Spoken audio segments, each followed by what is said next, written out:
Hello everybody, welcome back this channel. तो अपन CPC का series पढ़ रहे थे। सीपीसी में अपन ऑर्डर कंप्लीट कर चुके हैं, 1 से लेकर 6 तक कंप्लीट हो चुका है और 9 और 10 भी मैंने दोनों करा दिए हैं।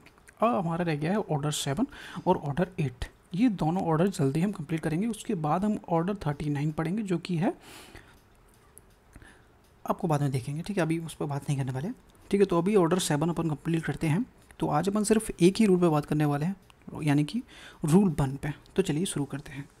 ठीक है, तो ये हमारा हो गया ऑर्डर 7, जिसमें बात की गई है प्लांट की। ठीक है, रूल हमारा 1। अब स्टार्ट करते हैं कि रूल 1 हमारा किस बारे में बात करता है। ऑर्डर 7 क्लियरली हमारा बात करता है प्लांट, यानी कि वाद पत्र, यानी कि जब जो भी सिविल सूट फाइल किए जाएंगे वो सबसे पहले स्टार्टिंग पॉइंट उसका होता है प्लांट, यानी कि जो पार्टी सूट फाइल कर रही है उसको एक डॉक्यूमेंट लिख के कोर्ट में फाइल करना होता है, जिसमें उसका मैटर लिखा होता है। उस मैटर जो डॉक्यूमेंट है उसको हम प्लांट कहते हैं। चलो समझते हैं भाई, रूल 1 के स्टार्ट करते हैं। रूल 1 हमारा क्लियर कहता है कि प्लांट में लिखी जाने वाली बातें, यानी कि जब भी कोई प्लांट बनाया जाएगा, तैयार किया जाएगा, तो उसमें कुछ चीज़ें स्पेसिफाई करनी पड़ेंगी। और वो कुछ चीज़ें कौन सी होंगी वो देखिए। जब कोई व्यक्ति कोर्ट में कोई केस दायर करता है, वाद दायर करता है, तो जो लिखित डॉक्यूमेंट वह देता है उसे ही हम प्लांट कहते हैं। मैंने बोला ना कि जब भी कोई सिविल सूट फाइल होगा, तो जब भी हम सिविल सूट स्टार्टिंग फाइल करेंगे तो एक डॉक्यूमेंट फॉर्मेट बना के उसमें अपना मैटर कंटेंट डाल के कोर्ट में फाइल करेंगे। कोर्ट को सूचना देंगे कि हमारा मैटर ये है, तो उसी डॉक्यूमेंट को प्लांट कहते हैं। ठीक है, अब इसमें कौन कौन सी चीज़ें लिखना ज़रूरी है उस पर देखते हैं भाई। सब रूल 1 हमारा कहता है कि कोर्ट का नाम आपको स्पेसिफाई करना होगा अपने प्लांट में।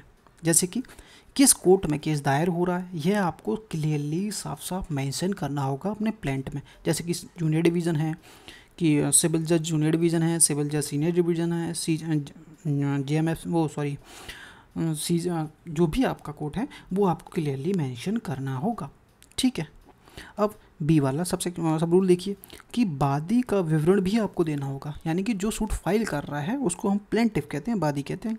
यानी कि वादी का पूरा नाम आपको मेंशन करना होगा। जैसे कि राम कुमार उसका पूरा नाम है, उसकी पहचान क्या है भाई, 35 एज है और व्यापारी का है, खेती करता है, मान लीजिए व्यापार उसका। और आपको पता भी मेंशन करना होगा कि निवासी 12 हाउस नंबर AG रोड और भोपाल में रहता है। ये भी आपको लिखना होगा, यानी कि प्लेंटिव की डिटेल में आपको वादी का नाम लिखना होगा, उसकी पहचान क्या है वो भी लिखनी होगी और पता भी लिखना होगा, ताकि उसको क्लियरली पता कर सके कि बंदा कौन है और कहाँ से है। ठीक है, अब आ गया सी सब रूल। इसमें बात की गई कि डिफेंडेंट का आपको विवरण भी देना होगा। प्लेंटिव का विवरण बी में दिया है, सी में दिया है डिफेंडेंट का विवरण, यानी कि जो डिफेंडेंट है, प्रतिवादी है, उसकी नाम आपको मेंशन करना होगा। ठीक है, प्रतिवादी का नाम क्या है, उसकी पहचान क्या है, यानी कि एज क्या है, नाम क्या है, निवासी कहाँ का है, ये भी आपको मेंशन करना होगा। जैसे कि आप प्लेंटिव के केसेस में कर रहे थे, डिफेंडेंट के केसेस में भी आपको लिखना होगा। जितना आपको पता है उतना आप लिख सकते हो, ज़रूरी नहीं है सिर्फ आपको उसकी नाम पता है। वो व्यवसाय क्या करता है, बिजनेस क्या करता है, ये हमें नहीं पता, तो आप ये खाली छोड़ दीजिए। ठीक है, अब आता है भाई सब रूल डी हमारा। सब रूल डी देखिए कि जब भी प्लांट तैयार किया जाएगा उसमें अगर कोई व्यक्ति नाबालिग है, यानी कि उसकी एज 18+ नहीं हुई है, या फिर मानसिक स्थिति उसकी ठीक नहीं, यानी कि पागल है, अगर कोई वादी है या फिर प्रतिवादी है, नाबालिग है, या फिर मानसिक रूप से अस्वस्थ है, अनसाउंड माइंड है, तो ये क्लियरली आपको अपने प्लांट में लिखना होगा। जैसे कि वादी नाबालिग है जिसका गार्जियन उसका पिता मोहन कुमार है, ये भी आपको क्लियरली अपने प्लांट में मेंशन करना होगा कि बंदा पागल है तो उसकी तरफ से गार्जियन आ रहा है, और अगर व्यक्ति नाबालिग है तो उसकी तरफ से कौन आ रहा है, तो ये भी आपको क्लियरली मेंशन करना होगा। ठीक है, सब रूल ई पे बात करते हैं कि कॉज ऑफ एक्शन की यहाँ पे बात की गई है। जब भी कॉज ऑफ एक्शन की अपने प्लांट में लिखनी होगी डिटेल, तो आपको क्या लिखना है कि किन फैक्टों पे आपका बात बनता है, यानी कि जो आपका सूट फाइल हो रहा है उसमें जो मैटर है वो क्या है, किन कारणों से आपका जो मैटर है बनता है, तो आपको उसकी डिटेल लिखनी होगी।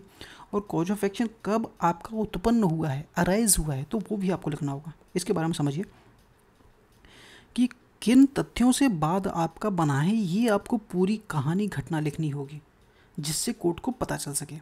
जैसे कि मैंने उसको 1 लाख रुपये उधार दिए थे और उसको वो 1 लाख रुपये 1 जुलाई तक लौटाने थे, ये आपकी पूरी कहानी थी। और 1 लाख रुपए क्यों उधार दिए, तो उसने उधार ही मांगी थी, उसको ज़रूरत थी, इसलिए मैंने उसको 1 लाख रुपए उधार दिए थे और उसने मेरे को प्रॉमिस किया था कि 1 जुलाई तक मैं आपके पेमेंट को लौटा दूंगा। ठीक, तो ये पूरी कहानी आपको लिखनी होगी, अपने तथ्यों को लिखना होगा कि बाद का कारण क्यों उत्पन्न होता है। बाद के तथ्य लिखने होंगे। ठीक है, ये तो अपने फैक्ट हो गए, पूरी कहानी आपको लिखनी होगी कि क्यों उधार दिया था, क्या मैटर था, वो आपको क्लियरली लिखना होगा।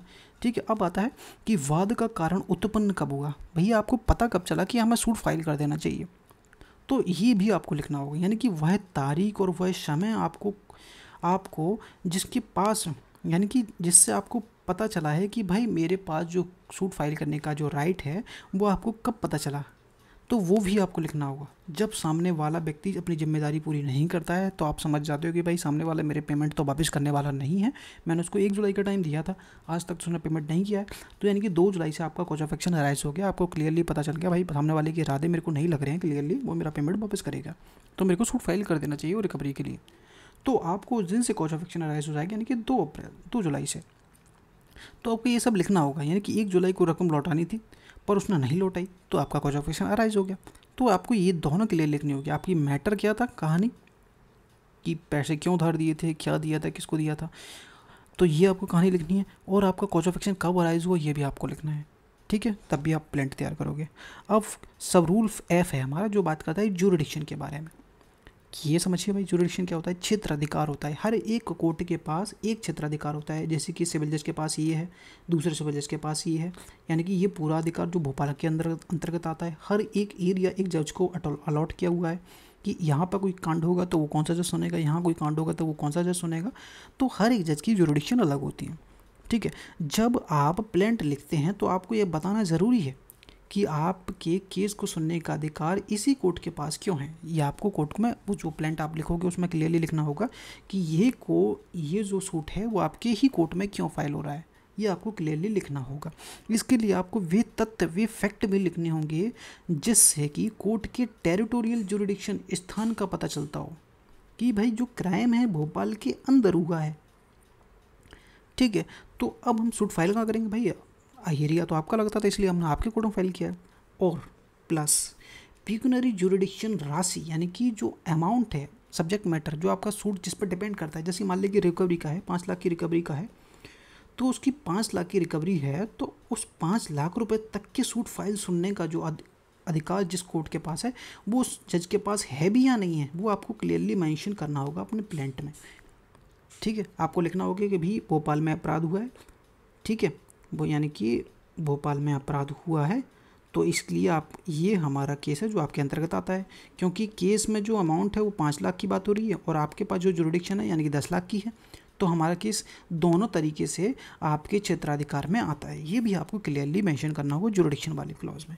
ठीक है, एग्जाम्पल ले लो कि यह केस कोर्ट को सुना जाना चाहिए क्योंकि, यह केस इस कोर्ट के द्वारा सुना जाना चाहिए क्योंकि घटना इसी कोर्ट के जुरिडिक्शन में हुई है, यानी कि भोपाल के, और विवाद की जो राशि है वो 1 लाख रुपए, जबकि आपके कोर्ट के पास जो जुरिडिक्शन है पिक्यूनरी जुरिडिक्शन है, यानी कि धन संबंधित अधिकारिता जो आपके पास है वो 5 लाख की है और हमारे केस का अमाउंट 1 लाख है, तो आप इसका मतलब है उस केस को सुन सकते हो। ये हमारा जुरिडिक्शन वाला क्लॉज कहता है। ये आपको सब मेंशन करना होगा कि आपके पास क्षेत्राधिकार है भैया, हम आपके पास सूट फाइल कर रहे हैं, आपके पास क्षेत्राधिकार भी है और आपके पास पिक्यूनरी जुरिडिक्शन है वो भी आपके पास है, तो आप क्लियरली हमारा मैटर आसानी से सुन सकते हो। तो आपको क्लियरली एक थाली परोस को देनी है जज को, ताकि उसको दिमाग नहीं लगाना पड़े, सीधी सीधी बात ये कह सकते हैं। ठीक है, तो ये सब आपको डिसाइड करके कोर्ट में बताना है। अब आता है जी वाला क्लॉज, इसमें मांगी गई, यानी कि आपको लिखना होगा कि आप कोर्ट से क्या चाहते हो, रिलीफ क्या चाहते हो कोर्ट से। तो सभी रिलीफ आपको क्लियरली मेंशन करने होंगे अपने प्लेंट में, और जो रिलीफ आप नहीं मांगते हो तो वो क्लियरली ऐसा मान लिया जाता है कि आपने उस अधिकार को त्याग दिया है। जब भी आपने पढ़ा होगा क्लियरली तो लॉ में, तो यहाँ पर क्लियरली होता है जो आप मांगोगे आपको सिर्फ वही मिलेगा, सिर्फ यही कहता है हमारा लॉ। ठीक है, और जो आपने नहीं मांगा वो आप कोर्ट मान लेता है कि आपने उसको त्याग दिया है। तो जैसे कि हमारा धन संबंधी अधिकार, हम उसको 1 लाख रुपये हमने उधार दिए थे, तो अब आप अपनी रिकवरी में क्या रिलीफ चाहते हो, तो आप क्लियर लिखोगे भाई जो मैंने 1 लाख रुपए दिए थे 1 लाख तो मैं चाहता ही हूँ, साथ में उसके ऊपर ब्याज जो बनता है ब्याज भी मैं वो चाहता हूँ। तो आपको क्लियरली लिखना होगा।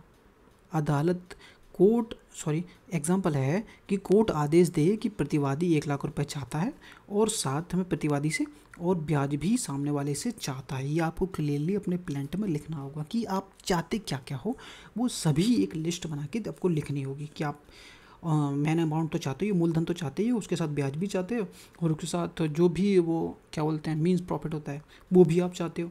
तो ये सबरी कथा आपको लिखनी होगी अपने प्लेंट में कि आप कोर्ट से क्या चाहते हो, क्लियरली बताना होगा। क्योंकि सपने तो कोर्ट को नहीं हो रहे हैं कि आप चाहते क्या हो एक्चुअली, सिर्फ पनिशमेंट देना चाहते हो सकता है सिर्फ 1 लाख रुपए है, लेकिन आप सिर्फ 50,000 रुपये मांग रहे हो सामने वाले से। तो सभी चीज़ें आपको क्लियरली प्लेंट में मेंशन करनी होगी।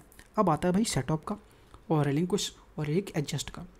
ये तीनों चीज़ें यहाँ पे लिखी गई हैं। जैसे कि मुजरा यानी कि सेट ऑफ, और कोई दावा आपने छोड़ दिया है तो वो भी आपको लिखना होगा, रिलिंक्विश कर दिया है, या फिर कोई पार्ट है जो आपका मैटर का वो आपने एडजस्ट कर लिया है तो वो भी आपको लिखना होगा। समझिए कि अगर प्लेंटिफ ने अपने दावे का कुछ हिस्सा पहले ही ले लिया है, यानी कि 5 लाख रुपए उसने रिकवरी का सूट फाइल किया, जबकि भाई साहब तो 1 लाख रुपए पहले ही वसूल कर चुके हैं, अब सामने वाले से कितने वसूल लें, 4 लाख और वसूल लें।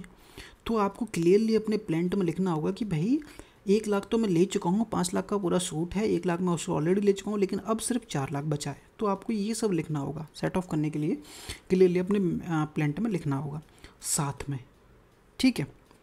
या फिर ये मैटर नहीं है आपका तो या फिर ये वाला होगा कि आप कोई अधिकार आपने त्याग दिया है, माफ़ कर दिया है। मान लीजिए आपको सामने वाले से 5 लाख रुपए तो लेने ही हैं, साथ में ब्याज भी चाहिए था, इंटरेस्ट भी चाहिए था, लेकिन आपने इंटरेस्ट को छोड़ दिया है, त्याग दिया है, तो आप सिर्फ उससे मूलधन का अमाउंट चाहते हो, तो वो भी आप क्लियरली लिखोगे कि मैं उस पर ब्याज था वो ब्याज त्याग रहा हूँ, रिलिंक्विश कर रहा हूँ, वो भी आपको लिखना होगा।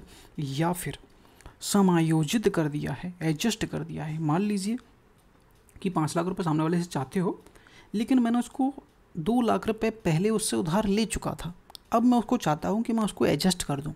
यानी कि 5 लाख रुपए आपने उसको उधार दिए, लेकिन उससे पहले भी आपने उससे, इस व्यक्ति से उधार लिए थे 2 लाख रुपए, तो अब आप चाहते हो कि मैं उसको 2 लाख को एडजस्ट कर दूं, यानी कि अब मेरे को सिर्फ 3 लाख रुपए उससे चाहिए। तो ये कहानी भी आपको लिखनी होगी अपने प्लेंट में कि अगर आप एडजस्ट करना चाहते हो तो कितना अमाउंट एडजस्ट का है और आपका अब कितना निकलता है वो भी आपको लिखना होगा, ठीक है। सब रूल एच हमारा ये कहता है।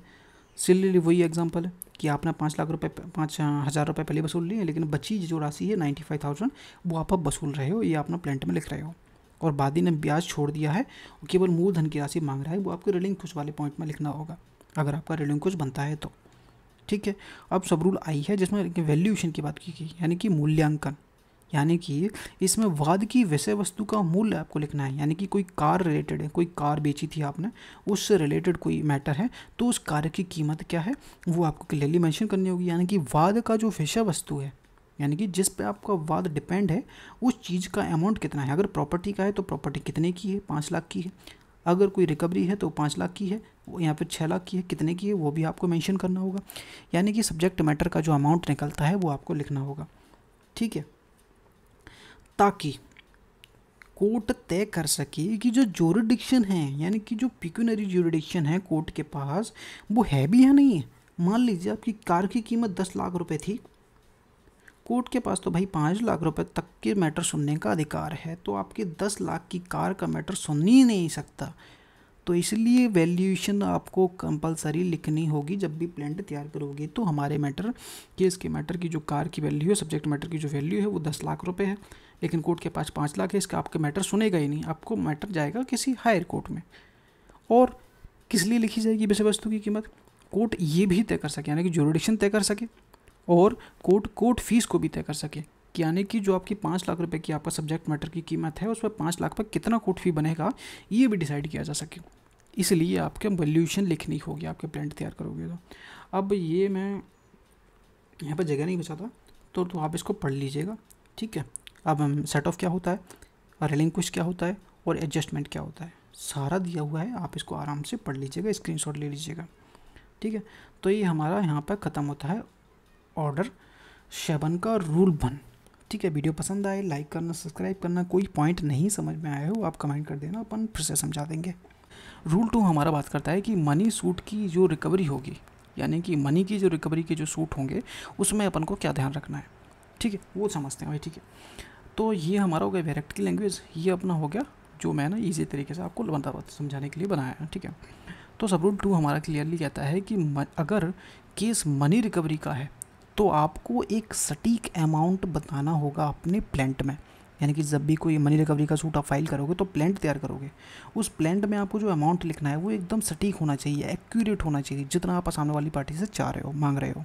ठीक है, अगर आपको सही सही अमाउंट पता है तो कितने रुपए लेने हैं, तो कितनी ही राशि प्लेंट में लिखेंगे, तो उतनी ही राशि प्लेंट में लिखनी होगी। ठीक है, जितनी आपको सामने वाली पार्टी से लेनी है, अगर आपको एग्जैक्ट अमाउंट पता है। ठीक है, जैसे एग्जांपल है कि बादी को 1.5 लाख रुपए की वसूली के लिए हुआ है, बाद दाखिल करना है, तो यहाँ पे अमाउंट क्या है, 1.5 लाख रुपए, स्पेसिफाई है, क्लियर है कि हमें सिर्फ 1.5 लाख चाहिए।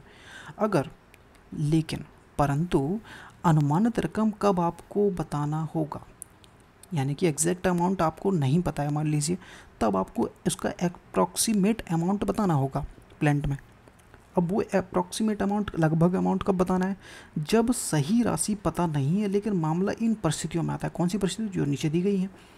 तो अनुमानित रकम आपको लिखनी होगी अपने प्लेंट में। फिक्स अमाउंट जब लिखना होगा जब आपको अपना अमाउंट फिक्स हो, और फिक्स कब नहीं लिखना, यानी कि अनुमानित रकम कब लिख सकते हो, वो इसमें 4 ग्राउंड दिए। यानी कि मीन प्रॉफिट आप सामने वाली पार्टी से मांग रहे हो। अब मीन प्रॉफिट होता क्या है, मीन प्रॉफिट ये होता है कि अगर कोई प्रॉपर्टी है, आप उस प्रॉपर्टी पर गए और अनलॉफुल तरीके से उस प्रॉपर्टी पर रहने लगे, अब उस प्रॉपर्टी से जो भी प्रॉफिट हुआ है, इनकम हुई है, उस दौरान जब तक आपने उसको अपने कब्जे में रखा है गलत तरीके से, रॉन्गफुली तरीके से, और उस दौरान जो भी प्रॉफिट उस प्रॉपर्टी से हुआ है और जो आपने प्राप्त किया है, वो क्या है, उसी को हम मीन प्रॉफिट कहते हैं। गैर कानूनी तरीके से जो प्राप्त आपने किया है लाभ, उसे ही मीन प्रॉफिट कहा जाता है। ठीक है, मीन प्रॉफिट अगर सामने वाली पार्टी से मांग रहे हो और आपका अमाउंट फिक्स नहीं है कि कितना है टोटल, तो आपको अप्रॉक्सीमेट अमाउंट लिखना होगा। जैसे कि 45,000 रुपये हमारे सामने वाले से निकल रहे थे, लेकिन उसने गलत कब्जा बना के रखा, तो लगभग 7,000 रुपये या फिर लगभग 8,000 रुपये, तो उसमें मीन प्रॉफिट जो बनता है, तो ऐसा लिख दीजिए कि टोटल 50 मान लेते हैं, 50 लिख दिया आपने उसमें प्लेंट में। तो आपको लगभग अमाउंट कब लिखना है वो यहाँ पर क्लियर लिखा है। अब आप जब लिखना है जब अनसेटल्ड अकाउंट है, आपके बीच में जो अकाउंट्स हैं वो सेटल ही नहीं हुए हैं, कि अभी तक पूरा हिसाब किताब ही नहीं हुआ दोनों के बीच में कि कितना अमाउंट निकलता है कितना नहीं निकलता है, तो तब आपको अप्रॉक्सीमेट अमाउंट आपको लिखना होगा, वैल्यू लिखनी होगी। और अगर चल संपत्ति है तो प्रतिवादी के जो कब्जे में है, जिसकी वैल्यू युक्त तत्परता से पता नहीं लगा सकते, यानी कि जो डिफेंडेंट के कब्जे में प्रॉपर्टी है उसकी एक्यूरेट वैल्यू कितनी है, वो आप क्या है रीज़नेबल तरीके से, यानी कि रीज़नेबल जो भी अपनी कोशिश करके आप उसके अमाउंट पता लगा सकते थे, वो भी करने के बावजूद भी आप उसका अमाउंट सही तरीके से पता नहीं लगा पा रहे हो, तो उस केसेस में आप उसका एक्यूरेट अमाउंट ही लिखने की ज़रूरत नहीं है, आप उसका अप्रॉक्सीमेट अमाउंट लिख दीजिएगा, जो लगभग अमाउंट निकलता है। कि मान लीजिए वो गाड़ी 50,000 रुपये की हमें लग रही है, क्योंकि हमारे पास अभी अवेलेबल नहीं है, तो हम उसका एग्जैक्ट अमाउंट नहीं आता, क्योंकि वो डिफेंडेंट के कब्जे में है, तो 50,000 रुपये की हमारी वो गाड़ी होगी। तो ऐसा आप अप्रॉक्सीमेट अमाउंट लिख सकते हो। अब लास्ट है कि डेट, कि कर्ज जिसकी सही वैल्यू युक्ति तत्परता से पता नहीं लगा सकते। युक्ति यानी कि रीजनेबल तरीके से आप जो पता लगा सकते थे वो आप नहीं पता लगा सकते हो कि आपके पास कर्जा कितना निकल रहा सामने वाली पार्टी से। ठीक है, इसका युक्ति तत्परता मतलब होता है कि जितने भी रीजनेबल तरीके से आप कोशिश कर सकते थे, आपने वो पूरी कोशिश करी, उसके बाद भी आप उसका अमाउंट पता नहीं लगा पा रहे हो, तो वो रीजनेबल ही होता है।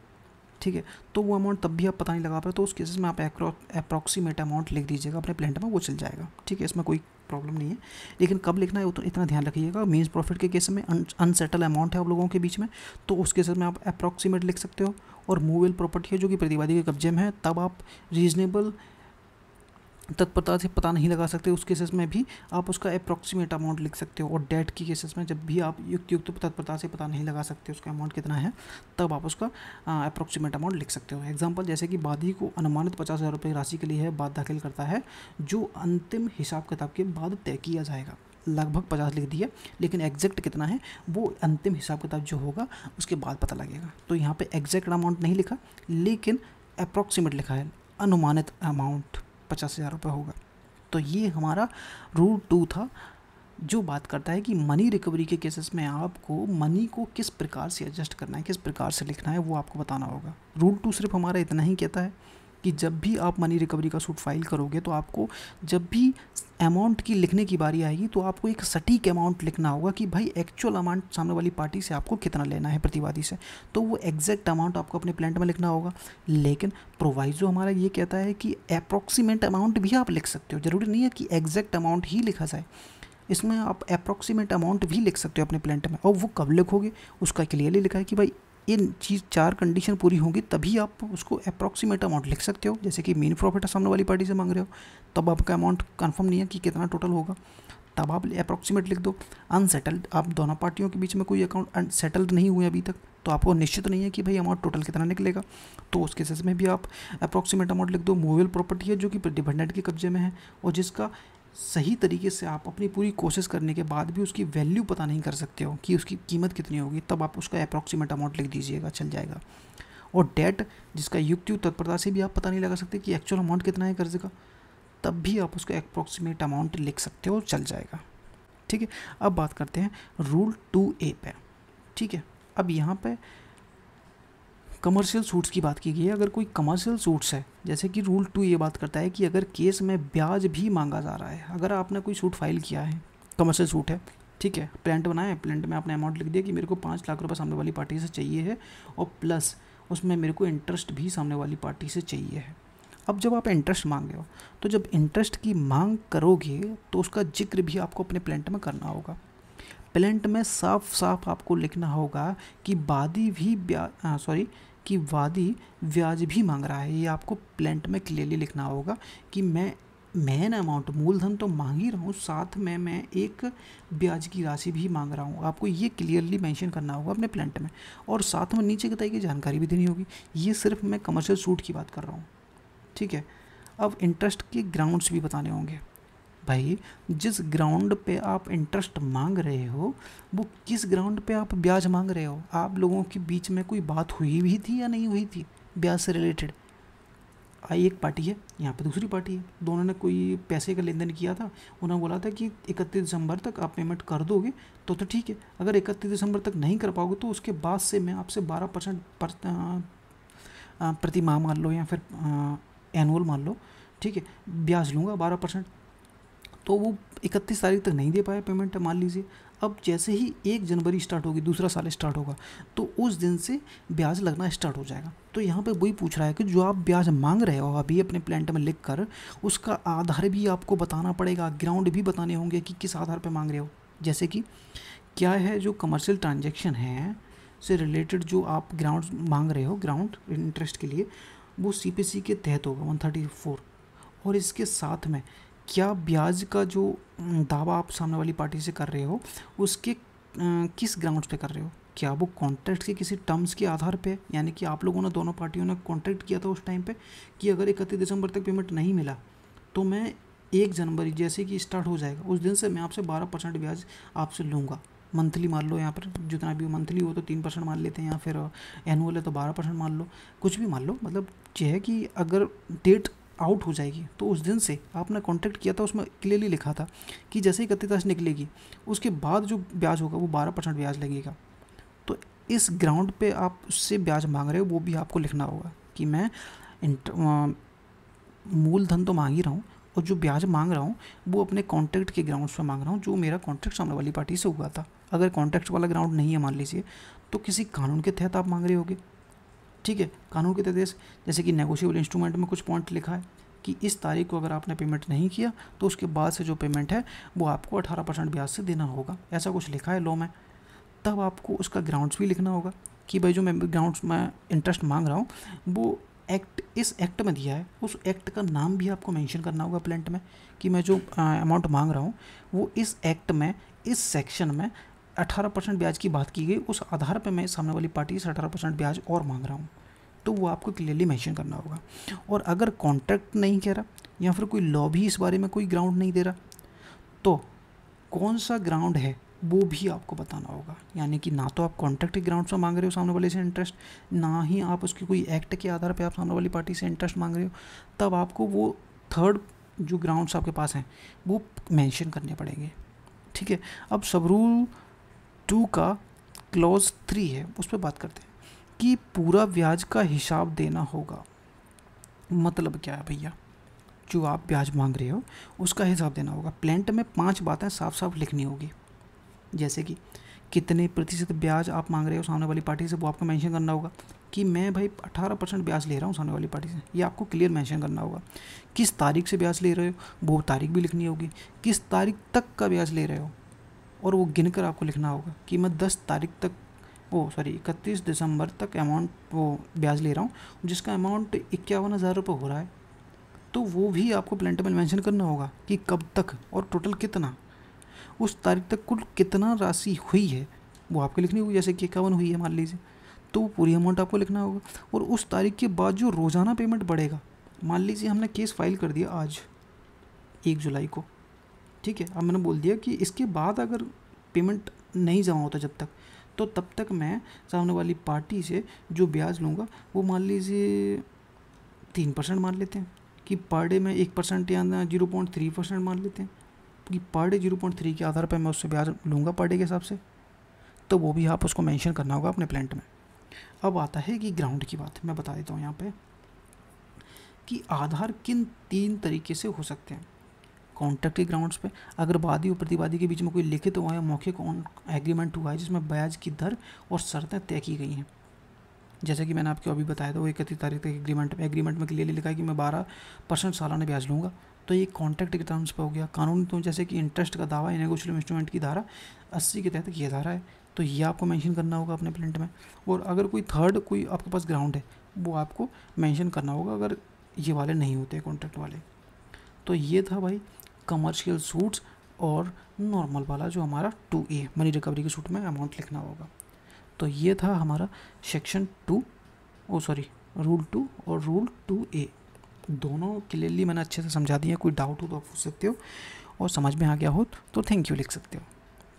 तो एक्चुअली मैं रूल 3 हमारा क्या बात करता है कि जहाँ वाद की विषय वस्तु, यानी कि जिस पे आप सूट फाइल कर रहे हो सिविल का, वो आप पर किसके ऊपर बेस्ड है, किसी इमूवेबल प्रॉपर्टी के ऊपर बेस्ड है।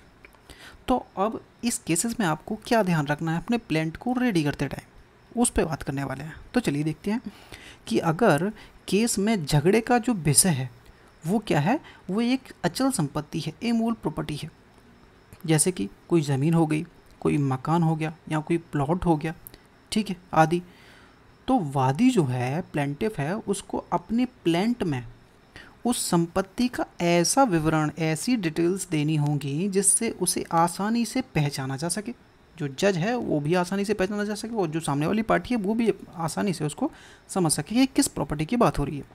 अब पहचान कैसे होगी, उसका पूरा विवरण आपको लिखना होगा। जैसे कि भाई गांव कौन सा है, अगर गांव नहीं है तो शहर का नाम क्या है, ठीक है, खसरा नंबर क्या है, गली कौन सी है, मोहल्ले का नाम क्या है, मकान नंबर आपका क्या है, आकार आपका क्या है, जो आपका एरिया है उसका क्षेत्रफल क्या है, ये सभी चीज़ें आपको अपने प्लेंट में मेंशन करनी होगी। अगर आपका जो सिविल सूट का जो मैटर है वो किसी प्रॉपर्टी के ऊपर बेस्ड है, ठीक है, इमूवेबल प्रॉपर्टी के ऊपर आपका जो झगड़ा चल रहा है उस झगड़े के ऊपर आपने सिविल सूट फाइल किया है। अब उसमें उस प्रॉपर्टी को स्पेसिफाई करने के लिए आपको क्या करना है, उस प्रॉपर्टी का एग्जैक्ट लोकेशन बताने के लिए आपको गांव का नाम, गांव नहीं है तो शहर का नाम, खसरा नंबर, गली कौन सी है, मोहल्ला कौन सा है, मकान नंबर कौन सा है, उसका क्षेत्रफल क्या है, ये सभी चीज़ें आपको अपने प्लेंट में मेंशन करनी होगी, ठीक है। नेक्स्ट हमारा है कि अगर संपत्ति की पहचान बाउंड्री या फिर नंबर से हो रही है, जैसे कि कोई खसरा नंबर हो गया, सर्वे नंबर हो गया, मकान नंबर हो गया, तो वो नंबर और सीमाएं भी आपको अपने प्लेंट में मेंशन करनी होगी, जैसा कि हमारा रूल 3 क्या कहता है, ठीक है। अब आपका एक एग्जांपल है, ये पढ़ो तो आपका पूरा रूल्स 3 एकदम से क्लियर हो जाएगा। रूल 3 हमारा बात करता है कि वादी का जो दावा सर्वे नंबर 142 है, क्षेत्रफल उसका 1 हेक्टेयर है, ग्राम उसका रायपुर है, तहसील उसकी सीहोर लगती है, जिला उसका भोपाल लगता है, में स्थित प्रॉपर्टी है जिसकी सीमाएं इस प्रकार हैं। अपने प्लेंट में ये व्यक्ति लिख रहा है, जैसे कि उस प्रॉपर्टी के उत्तर में मोहन की ज़मीन है, दक्षिण में सरकार की सड़क है और पूर्व में गंगा नदी बहती है और पश्चिम में सुरेश का खेत है। अब एग्जैक्ट लोकेशन पता चल जाएगी कि इस तरफ क्या है, इस तरफ क्या है, इस तरफ क्या है, आपने सब कुछ लिख दिया। जगह कौन सी है, तहसील कौन सी है, गांव कौन सा है, ये भी आपने मेंशन कर दिया। तो भाई एग्जैक्ट लोकेशन प्रॉपर्टी की फाइंड आउट करना ईजी हो गया है। तो रूल 3 हमारा सिर्फ इतना ही कहता है, अगर सिविल सूट आप ऐसी प्रॉपर्टी के ऊपर, झगड़े के ऊपर है जो कि एक इमूवेबल प्रॉपर्टी है। अब इमूवेबल प्रॉपर्टी कौन सी होती है, जो अपना स्थान बदल नहीं सकती, मूवेबल नहीं है, कार नहीं है, ट्रेन नहीं है, बस नहीं है, बाइक नहीं है, जो अपना स्थान मूव नहीं कर सकती है, वो चीज़ है। जैसे कि मकान प्रॉपर्टी वगैरह हो गया, यहाँ क्लियरली मैंने मेंशन करके रखा था कि आपको ईजिली हो जाए। तो उस केसेस में आपको अपनी प्रॉपर्टी की एग्जैक्ट लोकेशन बताने के लिए जितनी डिटेल्स आप डाल सकते हो वो आपको अपने प्लांट में लिखनी होगी, और वो किस प्रकार लिखनी होगी एग्जाम्पल में मैंने क्लियरली बता दिया है। ठीक है, तो रूल 3 हमारे क्लियरली यहाँ पे ख़त्म होता है, सॉरी रूल 3। ठीक है, इसमें कोई डाउट हो तो आप कमेंट करना, पूछ सकते हो, ईजी है बहुत, इसमें कोई डाउट तो होगा ही नहीं, बहुत ईजी था। ठीक है, अब चलते हैं हम रूल 4 पे। ठीक है, रूल 4 हमारे किस बारे में बात करता है कि जब वादी प्रतिनिधि के रूप में बात ला रहा है, यानी कि जो वादी है वो प्रतिनिधि है, यानी कि वो प्रॉपर्टी किसी और की है, जिस प्रॉपर्टी मतलब जो केस है, सब्जेक्ट मैटर है सिविल का, वो है ए नाम के व्यक्ति की, लेकिन जो सूट बी फाइल कर रहा है यानी कि रिप्रेजेंट कर रहा है ए नाम के व्यक्ति को, ए नाम के व्यक्ति को रिप्रेजेंट कर रहा है कौन, बी, क्योंकि ए नहीं आया है सूट में, अब उसको रिप्रेजेंट कौन कर रहा है, वी कर रहा है, प्रॉपर्टी एक्चुअल में बी की है ही नहीं।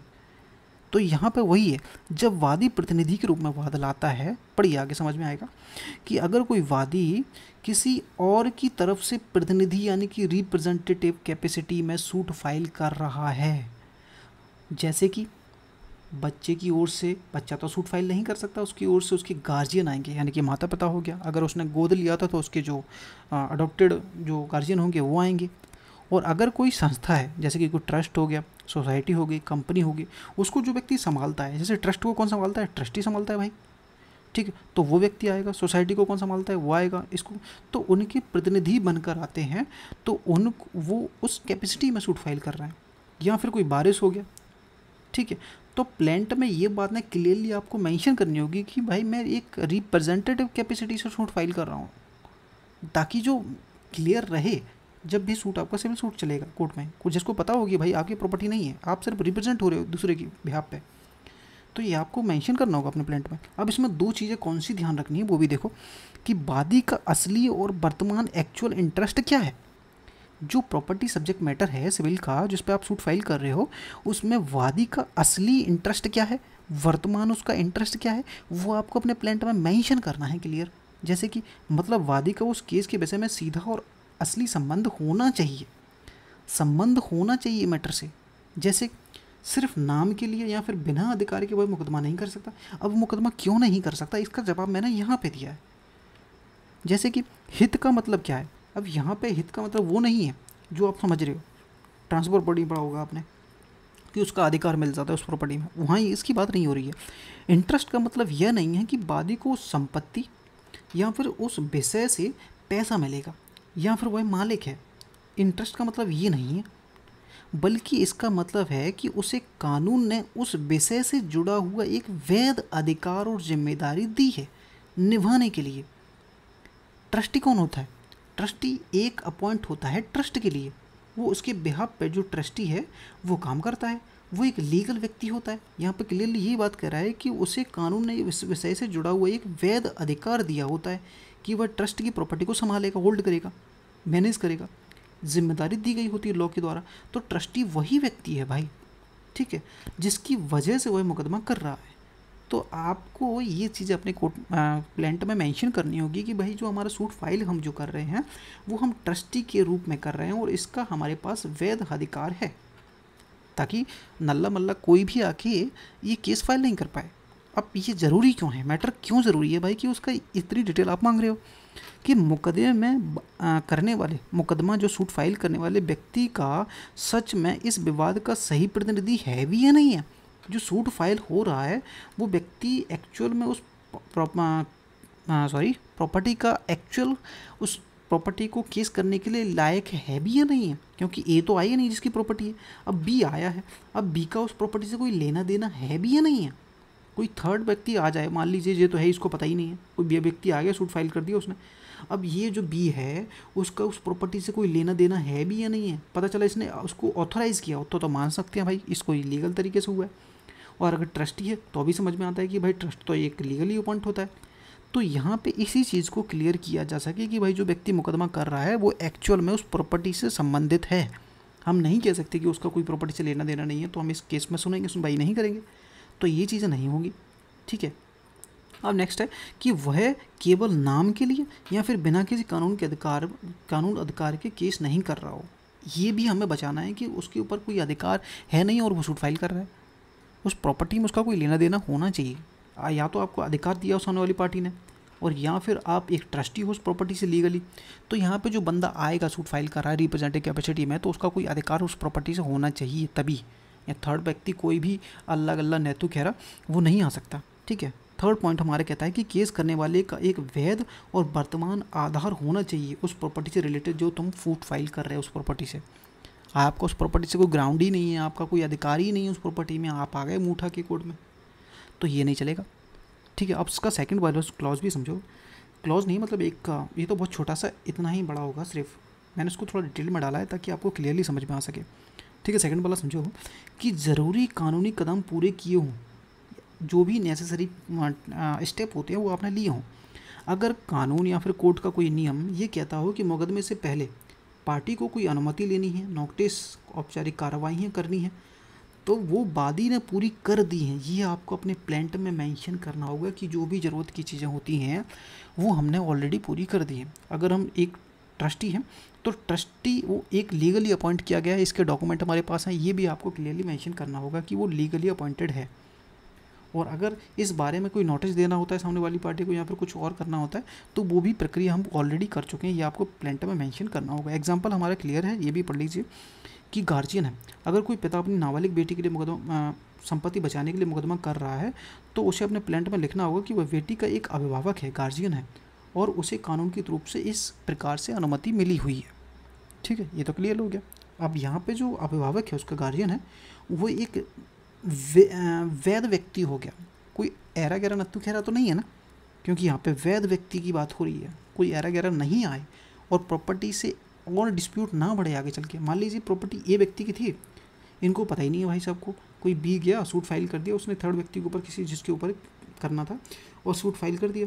तो बी व्यक्ति जो सामने वाली पार्टी का उससे लेना देना ही नहीं है और बीच में उठ के आ गया और प्रॉपर्टी का केस कर दिया, तो प्रॉपर्टी कहीं डिस्प्यूटेड ना हो जाए। पता चला ये ले गया अपनी प्रॉपर्टी, जीत गया केस, और ये को पता ही नहीं है, वो अपना दिल्ली में बैठा है, प्रॉपर्टी भोपाल में है, अब इसको पता ही नहीं है कि भाई वो तो बीच जीत गया केस करके, तो ये ऐरा गैरा नत्थु खैरा ही तो है, इसका प्रॉपर्टी से कोई लेना देना नहीं है। तो यहाँ पे कोर्ट एक तरह से डॉक्यूमेंट मांग रहा है आपसे कि प्रूफ दिखाइए भाई हो कौन तुम, किस हक से आ रहे हो केस में प्रॉपर्टी करने। तो ये चीज़ें मेंशन करनी होगी ताकि क्लियरली रहे। और ट्रस्ट वाला एग्जांपल समझो कि अगर कोई ट्रस्ट की जमीन से बचाने के लिए केस कर रहा है तो उसे लिखना होगा कि वह एक नियुक्त ट्रस्टी है, एक वैलिड ट्रस्टी है, और ट्रस्ट की डीड में मुताबिक वह कार्य कर रहा है, जो डीड में बताया गया था उसके अकॉर्डिंग मैं काम कर रहा हूँ। और डीड में मेरे को बताया गया था कि मुझे अपने प्रॉपर्टी, जो ट्रस्ट की प्रॉपर्टी है, उसको सेफ और सुरक्षा करके रखना है, तो यही मेरी ड्यूटी है, तो मैं वही कर रहा हूँ, इसलिए मैं सूट फाइल कर रहा हूँ। तो रूल 4 हमारा क्लियरली यहाँ पे ख़त्म होता है। कोई डाउट हो तो आप पूछ सकते हो, ठीक है। Hello everybody, welcome back this channel. तो अपन सीपीसी का ऑर्डर 7 पढ़ रहे थे। ऑर्डर 7 में अपन पिछली वीडियो में ऑर्डर 3 और ऑर्डर 4 कंप्लीट कर चुके हैं। आज अपन ऑर्डर रूल 5 और रूल 6 दो रूल कंप्लीट करेंगे, ठीक है। तो चलिए शुरू करते हैं। रूल 5 हमारा बात करता है कि प्रतिवादी के हित यानी कि इंटरेस्ट और दायित्व यानी कि लायबिलिटी का लिखा जाना। जब भी कोई प्लान तैयार किया जाएगा तो उसमें डिफेंडेंट के इंटरेस्ट को और उसकी लायबिलिटी को लिखा जाएगा, ठीक है। अब कैसे लिखना है वो देखिए कि जब भी वादी अपना मुकदमा दर्ज करता है तो उसकी याचिका प्लेंट में यह साफ साफ लिखा होना चाहिए कि डिफेंडेंट के इंटरेस्ट के बारे में और डिफेंडेंट की लायबिलिटी के बारे में। अब डिफेंडेंट के इंटरेस्ट के बारे में मतलब क्या है कि प्रतिवादी इस मामले की वस्तु या मामले की संपत्ति या मामले के विवाद में कोई ना कोई हित इंटरेस्ट उसका होना चाहिए। किसका? डिफेंडेंट का। ये आपको क्लियरली मेंशन करना होगा, ठीक है। या फिर डिफेंडेंट वह दावा करता है कि उसका उसमें कोई हित है। डिफेंडेंट कह रहा है कि ये प्रॉपर्टी मेरी है या फिर ये वस्तु मेरी, उसमें क्लेम कर रहा है, तो ये भी वादी को अपने प्लेंट में मेंशन करनी होगी कि ये प्रॉपर्टी मेरी है, लेकिन जो डिफेंडेंट है वो इस प्रॉपर्टी पे अपना क्लेम कर रहा है, उसको अपनी बता रहा है। तो ये चीज़ें भी आपको अपने प्लेंट में लिखनी होगी।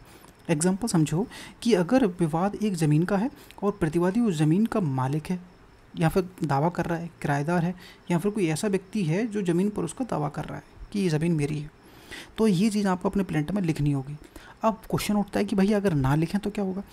अगर वादी ऐसा नहीं करता है तो कोर्ट मान सकती है कि प्रतिवादी का विवाद से कोई लेना देना ही नहीं है और फिर प्लेंट को खारिज कर सकती है या फिर प्रतिवादी को केस से हटा दिया जाएगा। ठीक, अब हमारा इसका सेकंड पार्ट है जो कि यहाँ से शुरू होता है। ये अपना बेयर एक्ट की लैंग्वेज है ताकि क्लियर समझ में आए कि डिफेंडेंट की लायबिलिटी क्या होंगी। मतलब कि प्रतिवादी पर कानूनी जिम्मेदारी बनती है कि वह वादी के जो मांग की गई है वादी के द्वारा उसका जवाब दे पूरी तरह से। ठीक है, ये डिफेंडेंट की जिम्मेदारी बनती है। तो ये भी आपको क्लियरली अपने प्लेंट में मेंशन करना होगा कि उसकी इंटरेस्ट तो उसका ये हो गया उस प्रॉपर्टी में जो सब्जेक्ट मैटर है केस का, और लायबिलिटी उसकी ये है कि उसको क्वेश्चन हमारा ये उठता है कि उससे हम ये क्वेश्चन कर रहे हैं तो उसको ये जिम्मेदारी बनती है कि उसको इसको जवाब देना पड़ेगा। सिर्फ नाम के लिए कोई प्रतिवादी नहीं बनाया जा सकता अगर वह विवाद से उसका कोई लेना देना नहीं है। तो एग्जाम्पल समझो, दो क्लियर हो जाएंगे, एक सही एग्जाम्पल है, एक गलत है। दो तरीके से बनाया ताकि सही समझ में आ सके कि रमेश ने सुरेश पे 50,000 रुपये का कर्ज लौटाने के लिए केस किया। यहाँ सुरेश प्रतिवादी है क्योंकि वह सीधे विवाद से जुड़ा है और पैसे लौटाने की जिम्मेदारी उसी की है।